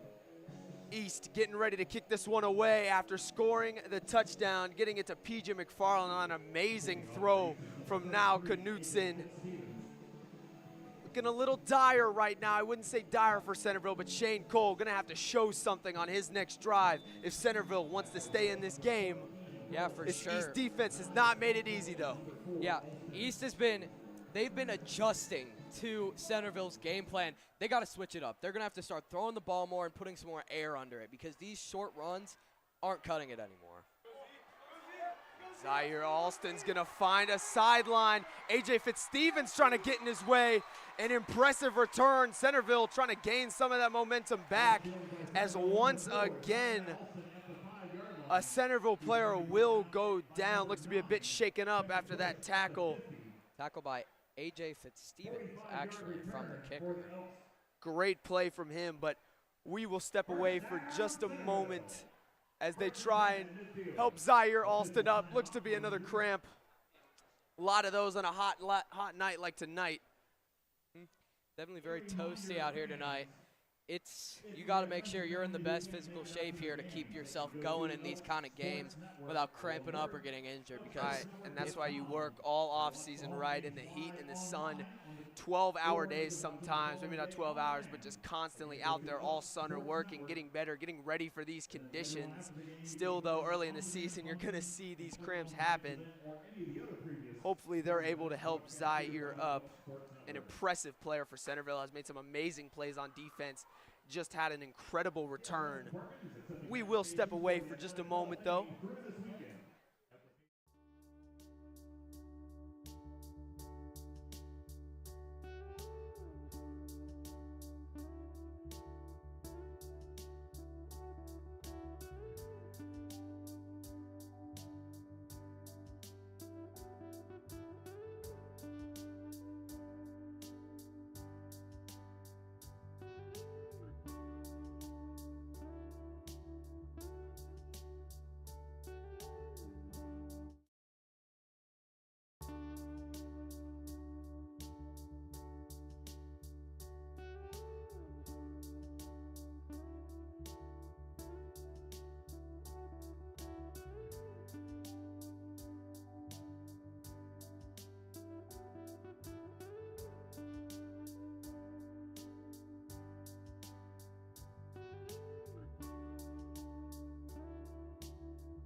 We are back in Zaire getting his own power with some help from the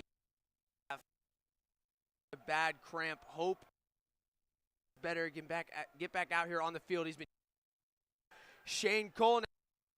He's being Carson Schroyer. Have to scramble out for just a gain of about 5. Carson Schroyer in pursuit.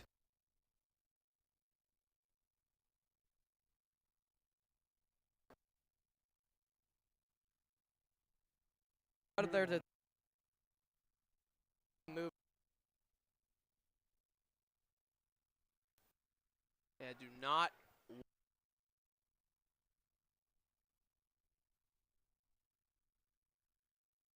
Is going to drop back now. It's going to be a for John to play, but a flat. Looks like it'll be on Centerville. Another unfortunate. Get a either penalty.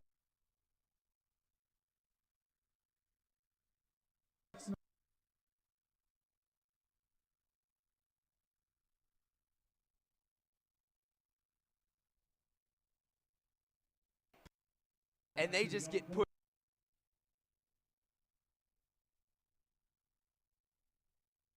in 2.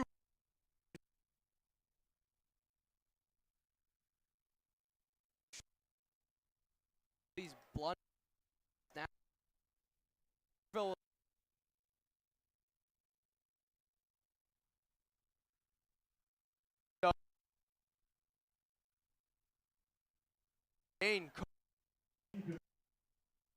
Find any, and it'll be a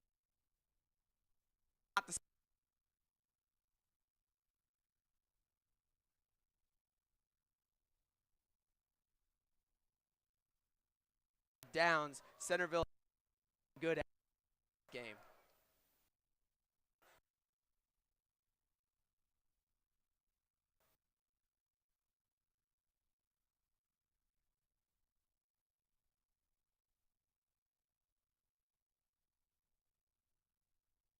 Gain of 6, it'll bring the 9 with a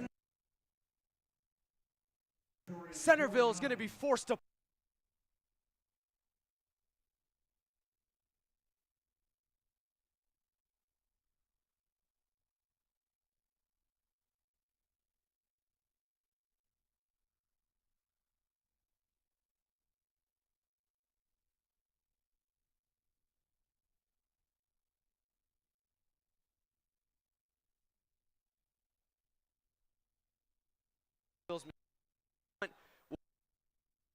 out at about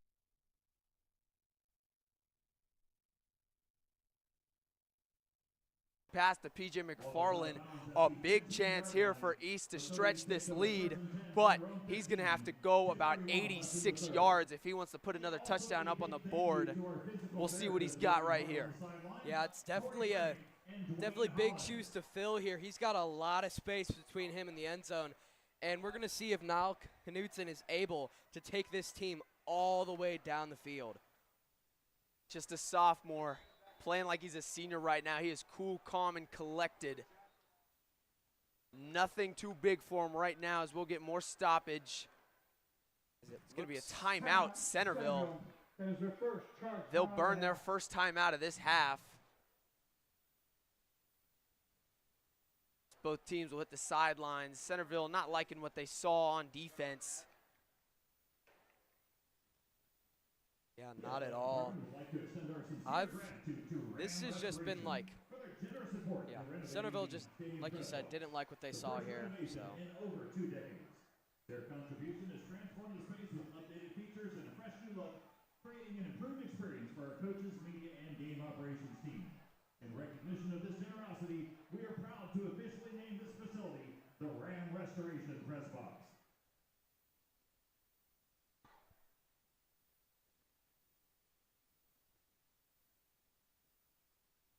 We apologize if there's any visual problems going on right now, trying to get those fixed. Not quite sure why our camera is flashing blue. It's not. Sorry. Sorry, up in this booth, we see everything behind the scenes. Looked like our camera was flashing on our end. Apparently it's not for you, as Knutson will head off to Ryder Hooks. He's going to have a sideline lane close to the first down. It'll be another first down for Ryder Hooks, who's been tearing it up tonight on the ground. This East offensive line looking exactly like they did last year. Everybody a new face almost, but they look great. We really wondered if they were going to struggle against the Centerville defensive line, who had guys get 9+ sacks last year. They have looked spectacular. This East team seems to be ready to make a great push this year. Yeah, for sure. This has been a good show out tonight for East. Knudsen going to get it out to Carter Jones. He'll break a tackle, trying to fight for more yards. He's just going to pick up about 4. It'll be a 2nd down and 6. 2nd down and 7. Seen a lot of curl routes to Carter Jones, a lot of screen passes. Now Knudsen not really asked to throw the ball deep too much. Still, though, he has made the throws that they've asked him to make. Yeah, for sure. Niall Knudsen, he definitely hasn't been known to have this really strong arm, but with these short to mid-range passes, he's been very accurate so far. Easy to look good when you got guys like PJ McFarland to throw the ball to, as he makes 2 cuts up the field. A huge play for PJ McFarland. That's exactly what you want to see. Only 1 catch that first half. He is dominating to start this second half. Yeah, for sure. That's a fantastic play between Niall Knudsen and PJ McFarland. When you have a big senior tight end out there, you're going to want to throw to him as much as possible, and that's exactly what this East team's doing right now. With the potential he has and the work ethic he has and the size and the hands and the speed that he has, you're going to want to get him the ball as much as possible.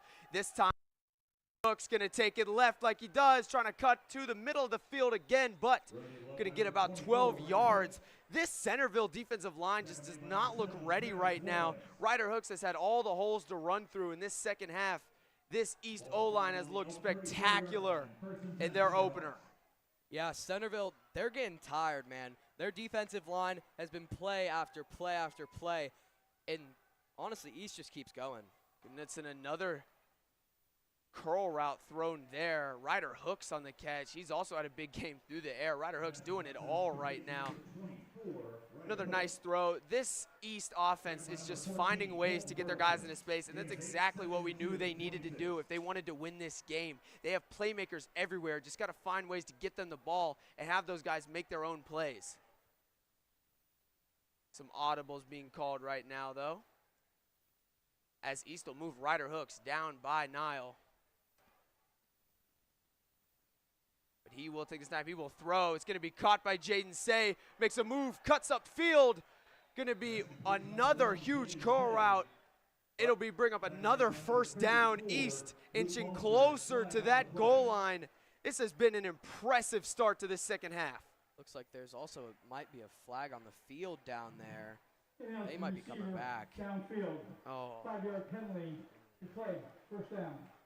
Well, Centerville has had the bulk of the penalties called. East doing what Centerville has been doing, having a penalty called on a big first down catch. A legal man downfield, they called it. We will get some stoppage. I believe Coach Kitna is just going to elect to let this clock run to the end of the third quarter. No, they moved the ball back to the 31-yard line. Maybe trying to get his guys regrouped. That penalty will set East back to about the 31-yard line. 1st and 7 at the 31. Not quite sure what's going on right now. Referees coming together. East's offense is at their sideline. Centerville defense still out there. Thought maybe 19 seconds left in the third quarter. Just going to let it tick away, but I have not seen a change on this scoreboard.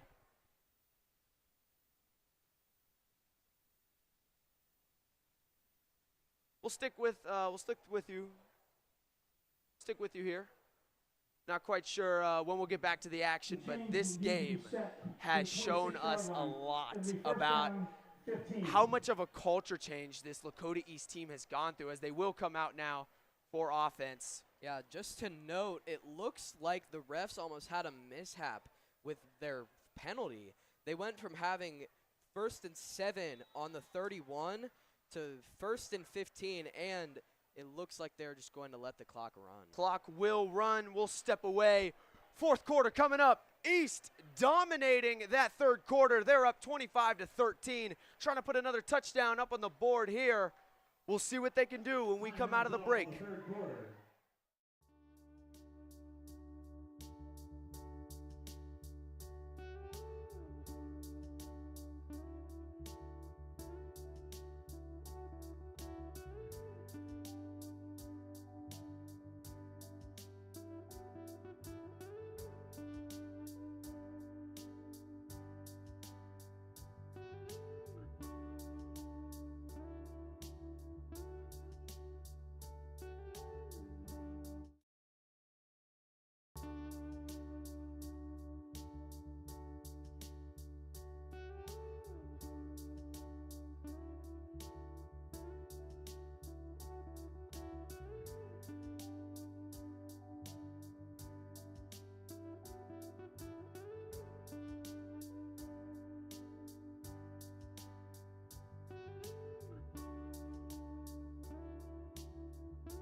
Apologies to you for any visual problems. Having troubles with the hotspot. No Ethernet cable up here in this Centerville booth. We've been forced to use the hotspot from a phone, but we still wanted to make this stream happen. We almost gave up. Tears were shed up here, but we are still here. We're still rocking, and East is rocking right now. 25-13 coming out in this 4th quarter. They're looking to put another touchdown up on the board. And I believe now Knutson not out there. Not seeing a number 4. Yeah, that's true. I don't know if they have a quarterback out there at the moment or not. Maybe trying to go in a little wildcat formation to try to catch Centerville off guard. That's Carter Jones out there lining up at quarterback. Maybe giving Niall Knutson a little bit of a break here. He has been going at it this second half here. Maybe, but so is Carter Jones and a lot of these East playmakers. But if they're confusing us, they just might be confusing the Centerville Elks. We'll have to see. Just waiting for the referee signal right now.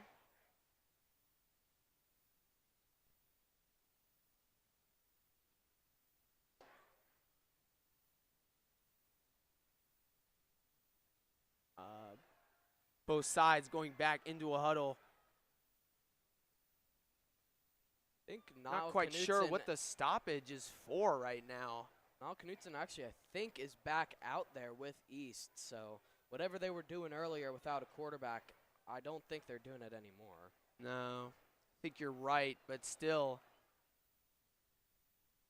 very confusing what is going on right now. All the referees conspiring with one another. This Centerville home crowd not very happy right now. Oh, getting restless, getting antsy. I'm getting restless, getting antsy. We're trying to see what's going on. Don't want to make you sit through such a long break, and the announcer downstairs playing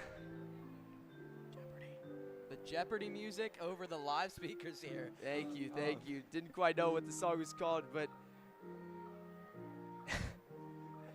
we're all feeling him right now. Not quite sure what is happening. Jeopardy music can. Centerville will get more water. East will stay in their huddle. What do you think they're talking about down there in the East huddle?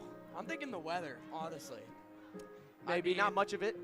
Kind of cloudy night. Very little overcast, a little bit. A little warm. Very clear. Can't ask for a much better night to play some football, though. I agree, yeah. I'd say it's a little humid, but that's about it. It's been great tonight. You can just feel it is football season. Perfect weather for this opener. The chains move. Finally, 2nd down and 7. They will take away the penalty, I believe, or to be honest, I completely forgot where they would be without that penalty. Took so long, but up in the Wildcat, he'll hand it off to Ryder Hooks. He'll fall forward for about, gonna bring up a 3rd and down. One for East. If they're able to convert, that's even closer that they're coming to that end zone, trying to put this game away here early in this 4th quarter. Yeah, this is going to be a big moment here. 3rd down and on the borderline of the red zone here for East.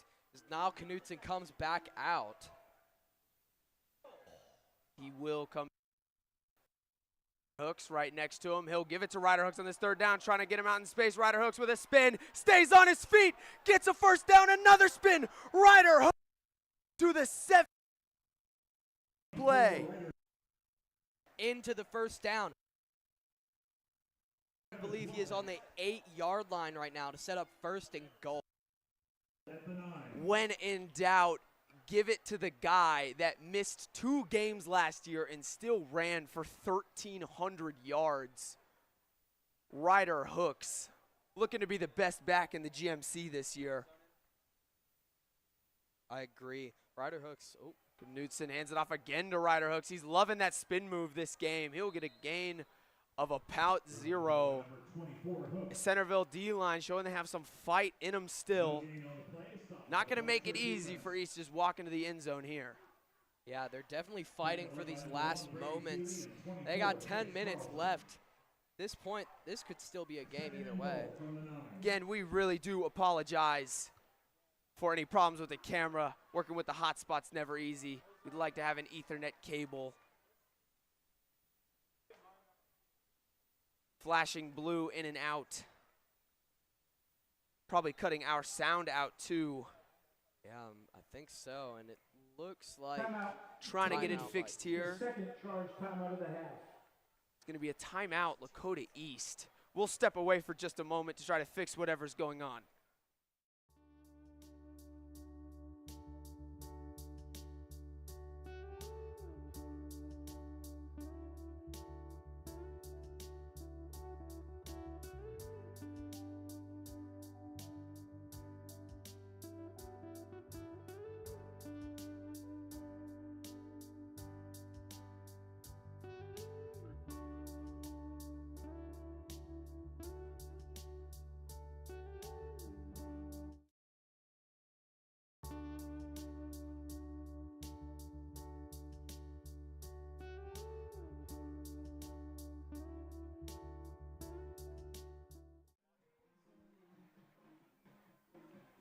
We come to you live again at Centerville High School East, sporting a 25-13 lead against the Elks. Now Knutson has had an impressive start to his high school career. Ryder Hooks, though, has been dominating this game as Knutson's going to get out to Carter Jones. He's got space. He'll walk into the end zone. Touchdown, Lakota East. Touchdown, Carter Jones. And it is going to be 31-13. What a score. Referees coming together again. You would hate to see a touchdown called back. But East is excited. It will stand. Touchdown, Lakota East, pushing this lead to 31-13. What a way to start the season. Yes, sir. As it looks like we might be having the regular point after team coming out here. Yep, and they will. AJ Fitzstevens will be out here to kick the point after. Yeah, East going for 2 multiple times this game, not converting on a single one of them. Probably want to find a 2-point conversion play that works for them. But AJ Fitzstevens will kick this one. That time it is good. It'll push this lead to 32-13. And now Shane Cole definitely going to have to put something up on this drive. He has done virtually nothing this second half. Centerville's really just shot themselves in the foot. This East D-line and linebacker core not made it easy on Parker Johnson either. Still got to hold on to this lead, though. 10 minutes to go if you want to start the season 1-0 if you're Lakota East. Yeah, Centerville has got themselves in a deep hole right now. They need to fight hard if they want to have any chances of a comeback here. But still, East needs to keep playing defense. They need to keep fighting because you can't let go of a game even at any point. No, you cannot. Especially with a lot of your defenders probably very tired out there. Ryder Hooks, Braxton Thurman. Although Braxton Thurman has not played very much offense, he has been a defensive star. Love to see that out of the young junior.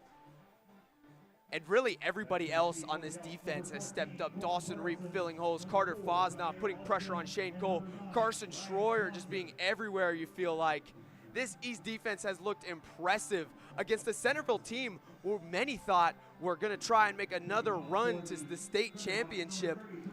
Lakota East putting a damper on their hopes and dreams right now. They have been spectacular. AJ Fitzstevens will get that one away.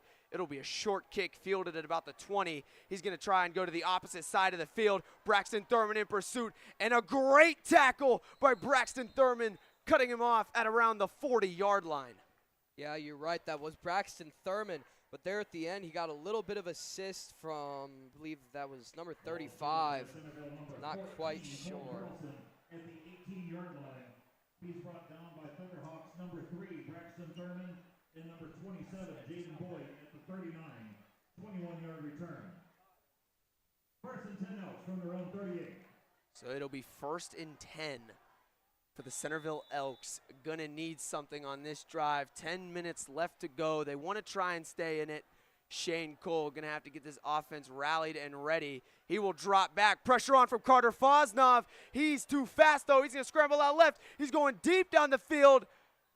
And an incomplete pass there to Ryan Swanson. Had to try and lay out to make that one. East has done such a good job at putting Shane Cole in these situations where he has to rely on his accuracy. And last year, especially this game, that's not what he does best. Got to give credit to this East defensive coordinator, been able to put the pressure on him, make him be in uncomfortable situations, and especially on this East secondary, locking up receivers, not letting anyone get open, and Carter Fosnoff with a great quarterback pressure on that one. He's going to be special this year.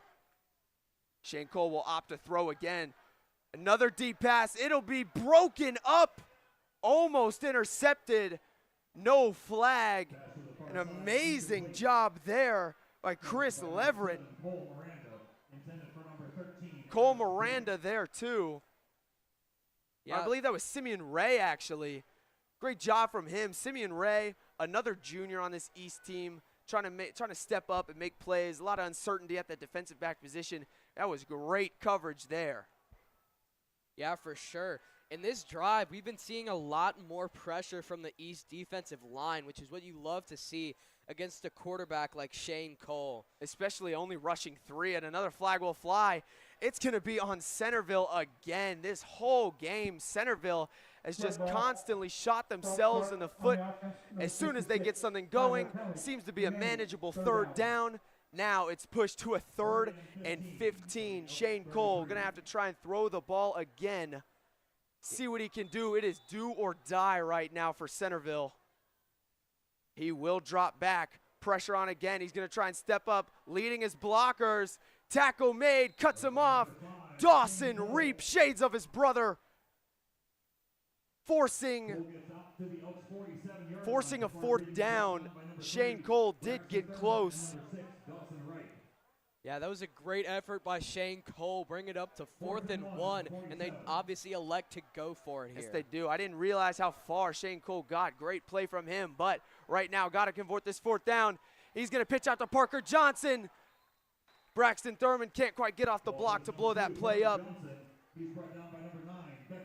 Beckett Bush with the tackle. Braxton Thurman with the assist. A great pickup for Centerville there. Just went back to their bread and butter. Shane Cole or Parker Johnson, just have one of those guys run the ball. You're probably going to get that 1st down on 4th and short. So Centerville's hope's still alive, but time does tick. 8:50 left in this game. Shane Cole going to have to move quickly. He will drop back, looking to throw again. Pressure on. Carter Fosnoff trying to get there. Almost picked off from Chris Leverett. Flag does come out. Looks like they're going to call pass interference on Chris Leverett. He was holding on tight there at the end when that ball was coming out. Carson Schroyer almost able to force a sack on Shane Cole. Personal foul, roughing the passer. They'll call roughing the passer on 15 Dawson Reap. First down. A huge momentum change now for Centerville. Centerville's home crowd, even with this score, looking pretty unsure for the Centerville Elks. This home crowd still showing up. Their home section, from what I can see, they're excited. They're having a good time. They're enjoying high school football. They definitely outnumber the East student section. Still want to give a big thanks to everybody that made it out to this game. It's a far drive to Centerville. Carson Schroyer off their edge again. Shane Cole going to step up. He'll get close to a first down. Dawson Reap with the tackle. Chris Leverett there too. Dawson Reap trying to make up for his mistake earlier. Another flag down. Must have been the 30th penalty we've seen today. On the offense. Holding on Centerville. Another First down. shot to the foot from Centerville. Yeah, if I'm any of the coaches on this Centerville team, I'm sitting here wondering what's going on. There's been so many different calls on this Centerville offense. There's been holding, there's been delay of game too many times. The time management just has been a little bit rough for the Elks tonight. Just seems like a lot of their discipline and momentum is just been completely sucked out of them right now as Parker Johnson's trying to gain some of that momentum back, gain some of those yards back. He'll gain about 7. Will bring up a second down and about 13. Second and 12. Centerville still doing a good job of this drive actually moving the ball, but like we've seen a lot, they got past the 50. Big holding call sets them back. They're just trying to get the ball to their playmakers, make this comeback happen. Time is being shaved away slowly but surely as Carson Schroyer. Big hit by Carson Schroyer. Carson Schroyer a little extra after that play. No flag being thrown. Yeah. Huge play from Carson Schroyer. Shane Cole under a lot of duress right now.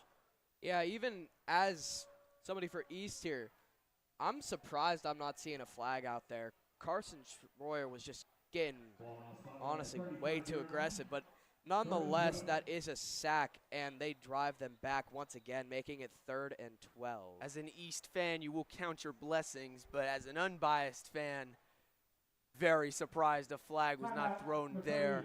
Very hyped up in his first game, making a huge play. Despite the extracurriculars after it, that was massive from Carson Schroyer. It's going to bring up a 3rd and 12, and Shane Cole and this Centerville Elks team having to call a timeout to figure out what they're going to do. 7:22 left in this game. We're going to step away for just a moment.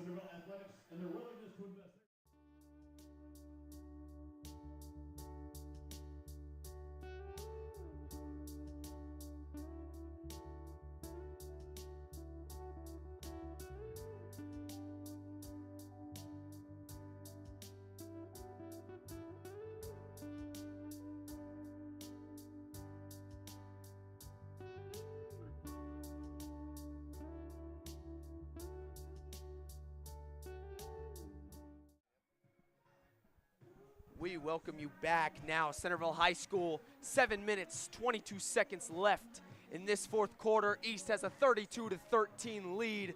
An impressive showing from this Thunderhawks offense and defense as 3rd and 12 now. Shane Cole gonna look to pick up the first. He's got a man in the middle of the field and he fumbles the ball. They're gonna call it an incompletion. Oh my goodness.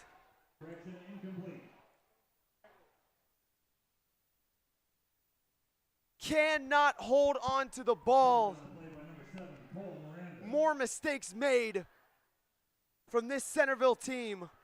There's a player down out by the 20-yard line. I think that might have been number 24 there who had gotten that almost completion. It would have been huge for them, but just could not hang on. We'll step away. He seems to be shaken up.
are back now. 7 minutes, 17 seconds. It is a 4th and 12. Number 24 player for Centerville was able to get off the field. Walks it off. Now Shane Cole going to need a big play. He's going to be spun down. Gets out of it. PJ McFarland gets to him. Dalton Cheney cleans it up. Lakota East, with their athletes, gets it done on offense and defense. PJ McFarland, what a second half. Yeah, honestly, this East D line has genuinely improved so much in this second half.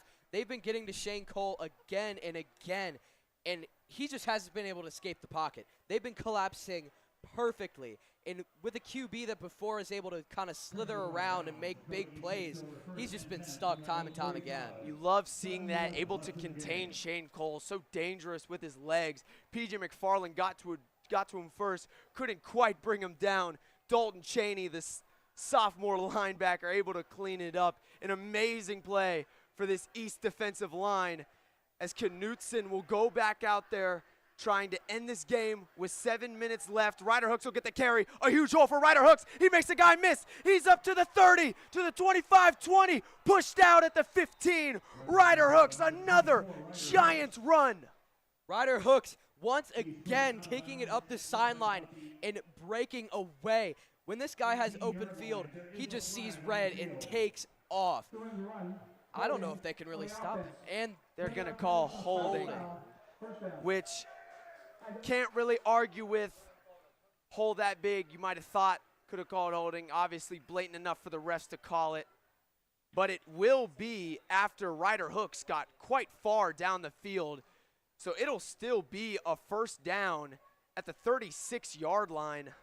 The holding coming in later in that play. Love to see that it wasn't at the line of scrimmage. So Ryder Hooks still with an impressive run. Clock is ticking away. Yeah, for East sure. just trying to put this one away here. Not much left to do. PJ McFarland in motion. Giving it again to Ryder Hooks. Same exact play. Breaks another tackle. He's going to cut it upfield to the 20. Pushed out at the 20. Nothing can stop Ryder Hooks right now. He's been doing it all game. He is the truth for Lakota East football.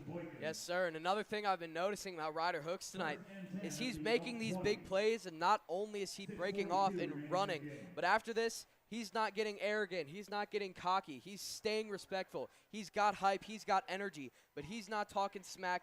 He's making sure that he keeps his behavior good so these plays stay clean. Great player and person in Ryder Hooks. And after a performance like this, you start to wonder who's the better prospect on this East team, PJ McFarland or Ryder Hooks. Again to Ryder Hooks. Centerville defender stumbles, a stiff arm from Ryder Hooks. He'll get tackled. Almost looks to be a horse collar. Hard to tell from here. Another first down run for Ryder Hooks, trying to get that stiff arm out there. And this East student section trying to get as loud as they can all the way on the other side of the field. Let this Centerville home crowd know East just walked in to a highly ranked Centerville and took down the Elks. Yes, sir, and especially, like you said, this East home section, the student section is small but mighty. They've been having a great time tonight as East has just been putting on a show in week 1. And despite all the errors and mistakes made, it just seems like this East team doesn't skip a beat as they'll go end zone for Chris Boyer. Passes broken up. Great coverage there from Zaire Alston. He's been doing that all night, trying to get it to their big 6'5" receiver. Hard to do against a guy like Zaire Alston. He's been one of the bright spots for Centerville today. I agree. Both Zaire Alston and Travis Wildbanks able to contain some of these receivers on some of these end zone plays. But even then, East just keeps finding themselves in the end zone again and again. Well, with all the impressive athletes and wide receivers and running backs that East has out there, who do you guard with your best guys? They'll go again to Chris Boyer. Seems to be a little bit of a miscommunication. Boyer might have thought he was trying to go for a curl route. Knutson threw a fade ball. Still trying to get it to their big senior 6'5" wide receiver Chris Boyer. Had 3 touchdowns last year, 250 yards, hoping to get more involved this year. He has all the intangibles. Just got to find ways to get the ball in his hands. They're trying. Nothing's working right now. It looked almost for a second like they brought Knutson. Yeah, they brought Knutson out. They might be running a wildcat here. Yes, they are. That is Carter Jones out there. I believe that's Beckett Bush at the top of your screen as well. No, Knutson's out there. Play is whistled dead by the refs. Delay of game on the Be a offense. delay of 5-yard game penalty on remains. Lakota East. Third down. Bring up a third down now. Third and goal from about the 14-yard line, 12-yard line. Yeah, I'm not surprised by that delay of game call.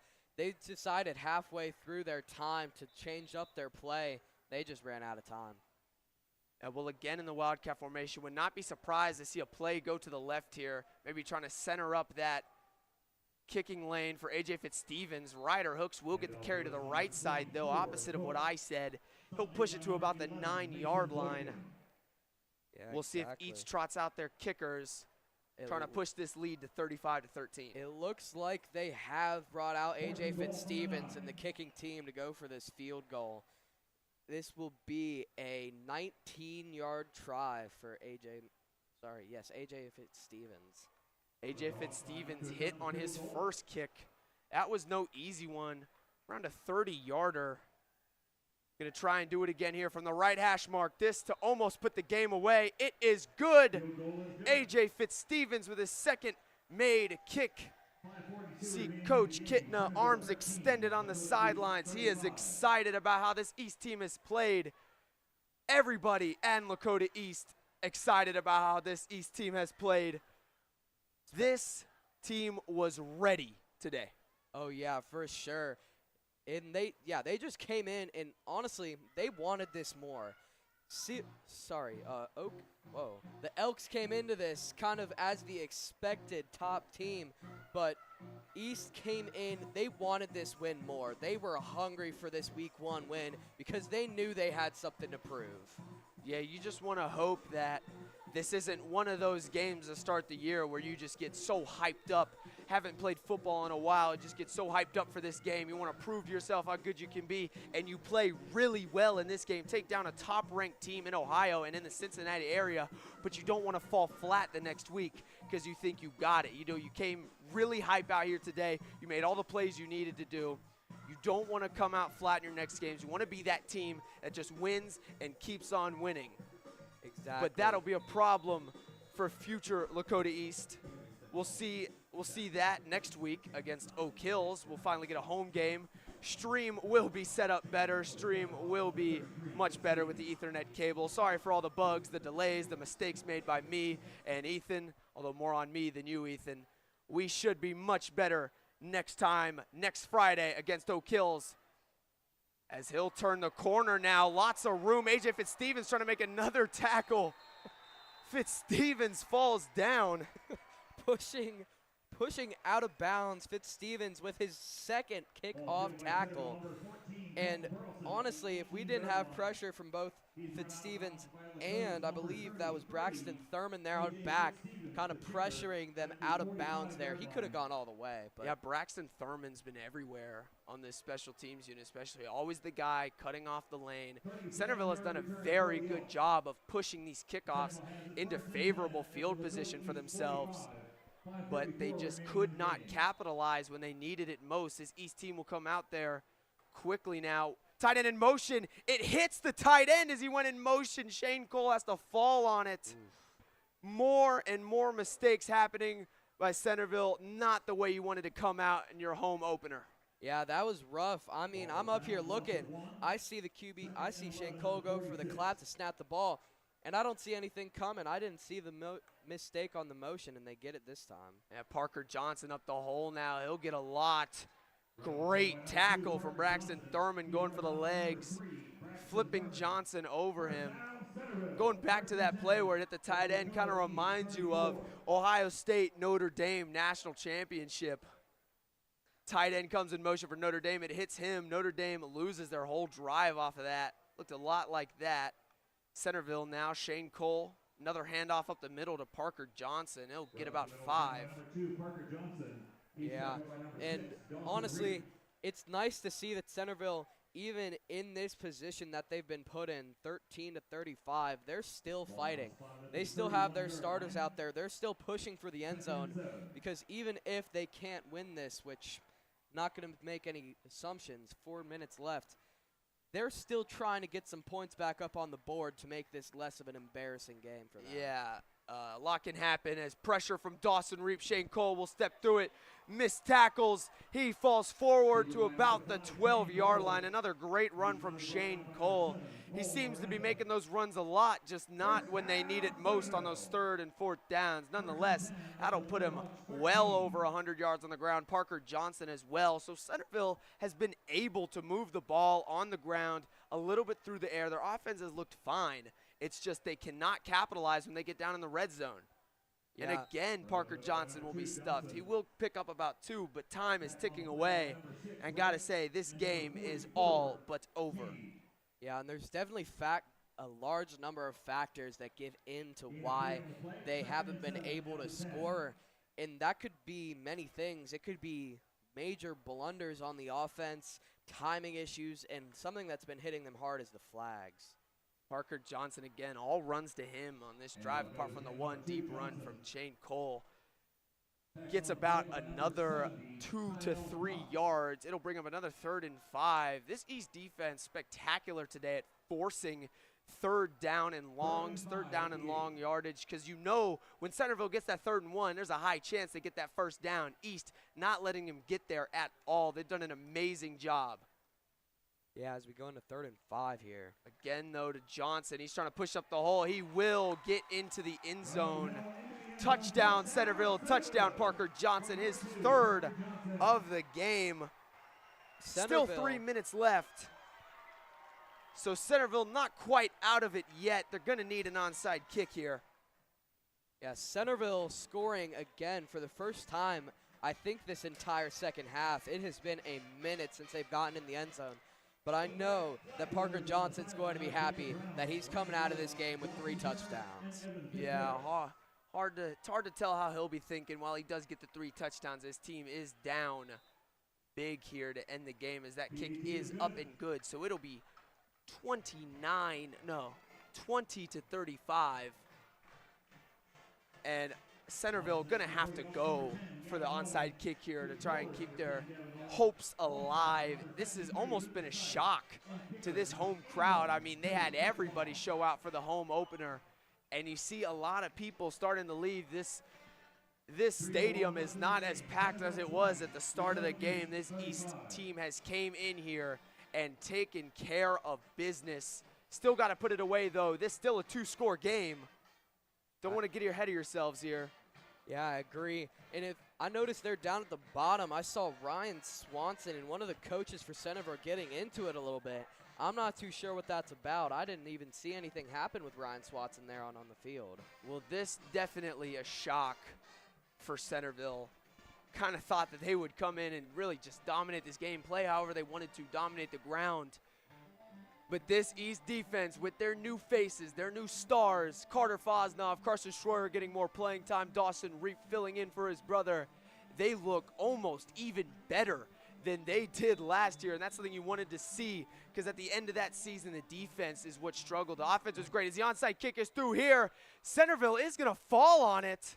I don't know if that had the distance, though. I guess we'll see here in a second. That might have had it. It might not have. I'm not sure what they're going to. We have a sideline warning on Lakota East. Oh. Sideline warning, Lakota East. You hear a lot of murmurs and chants from this Houghton crowd. They're going to make it. They're going to make him kick again, I believe. Now this feels all too familiar to, I feel like, a game we've had before.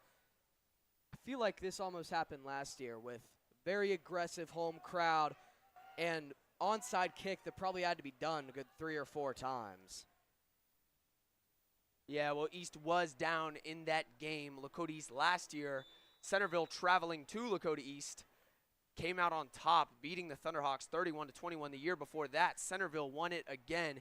East breaking the trend right now, up 35-20. They've looked great. They've come in here and shocked Centerville.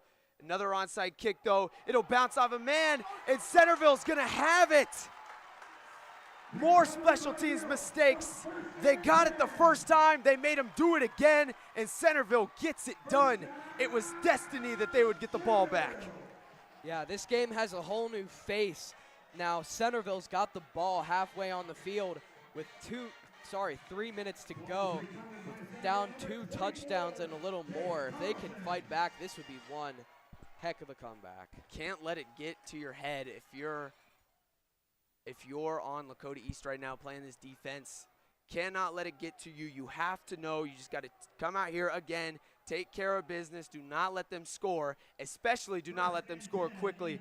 Ball at the 49-yard line of Lakota East. This defense being asked to go out there again and try and get a stop like they've been doing all game. Shane Cole with some momentum now as he'll drop back. He's going to dump it out to Parker Johnson, trying to get a lane, but Carter Fosnov pulls him down with help from his teammates Carson Schroyer, Dawson Reap.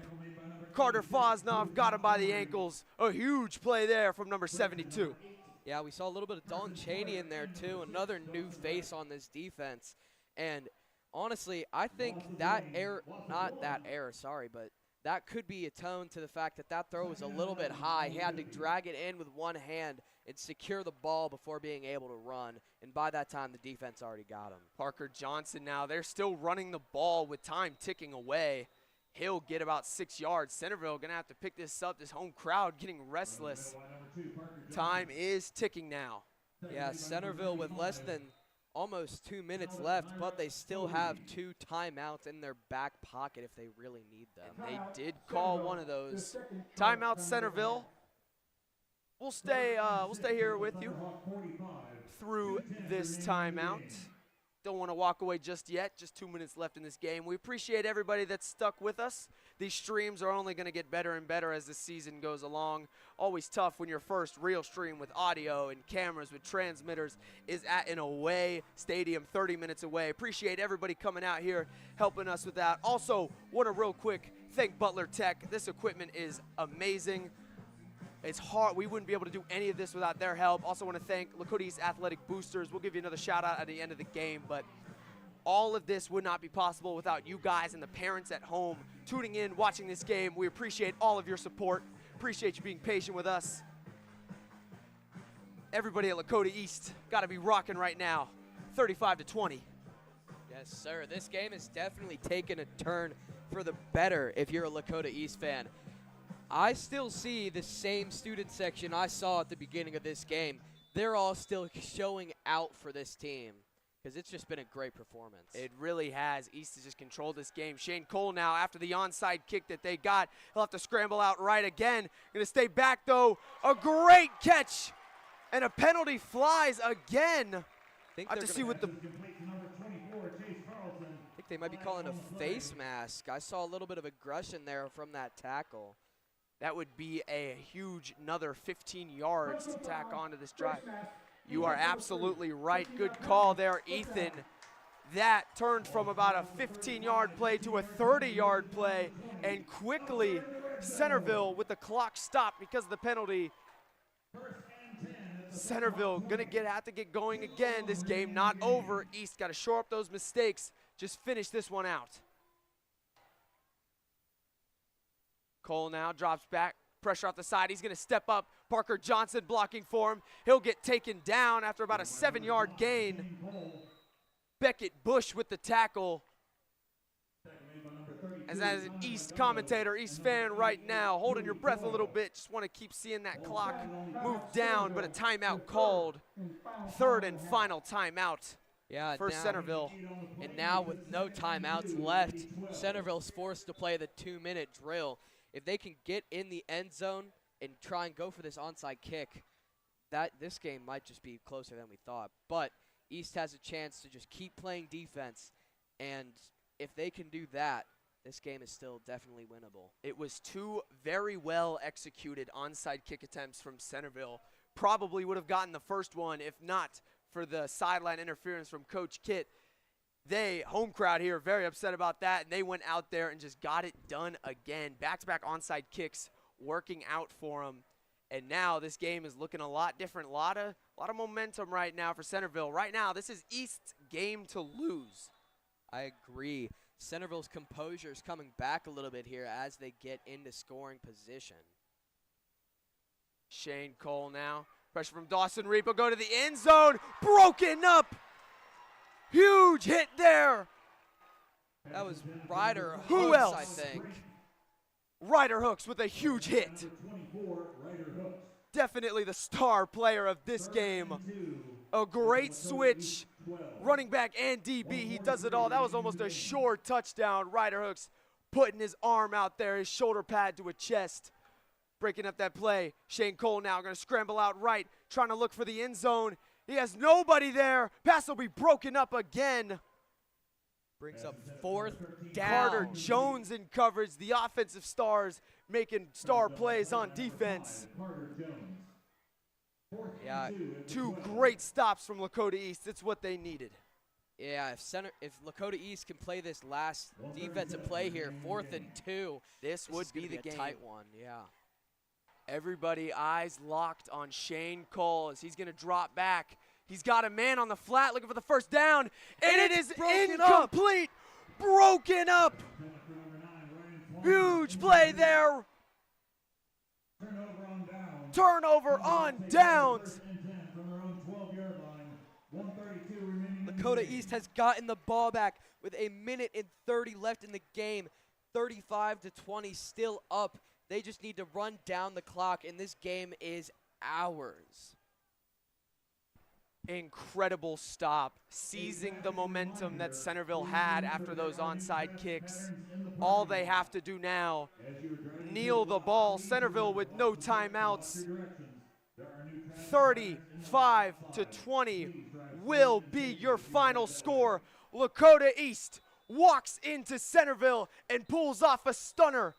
The first start of Now Knutson is a great one. He was spectacular.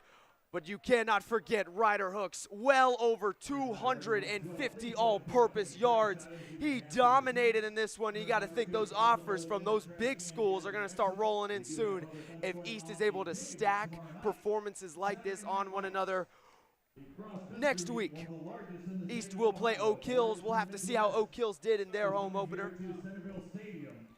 Yeah. We shall see, but this East team looks exciting, in for another good year of Lakota East football. Especially after this performance. We're going to have Oak Hills coming into the Hawks Nest.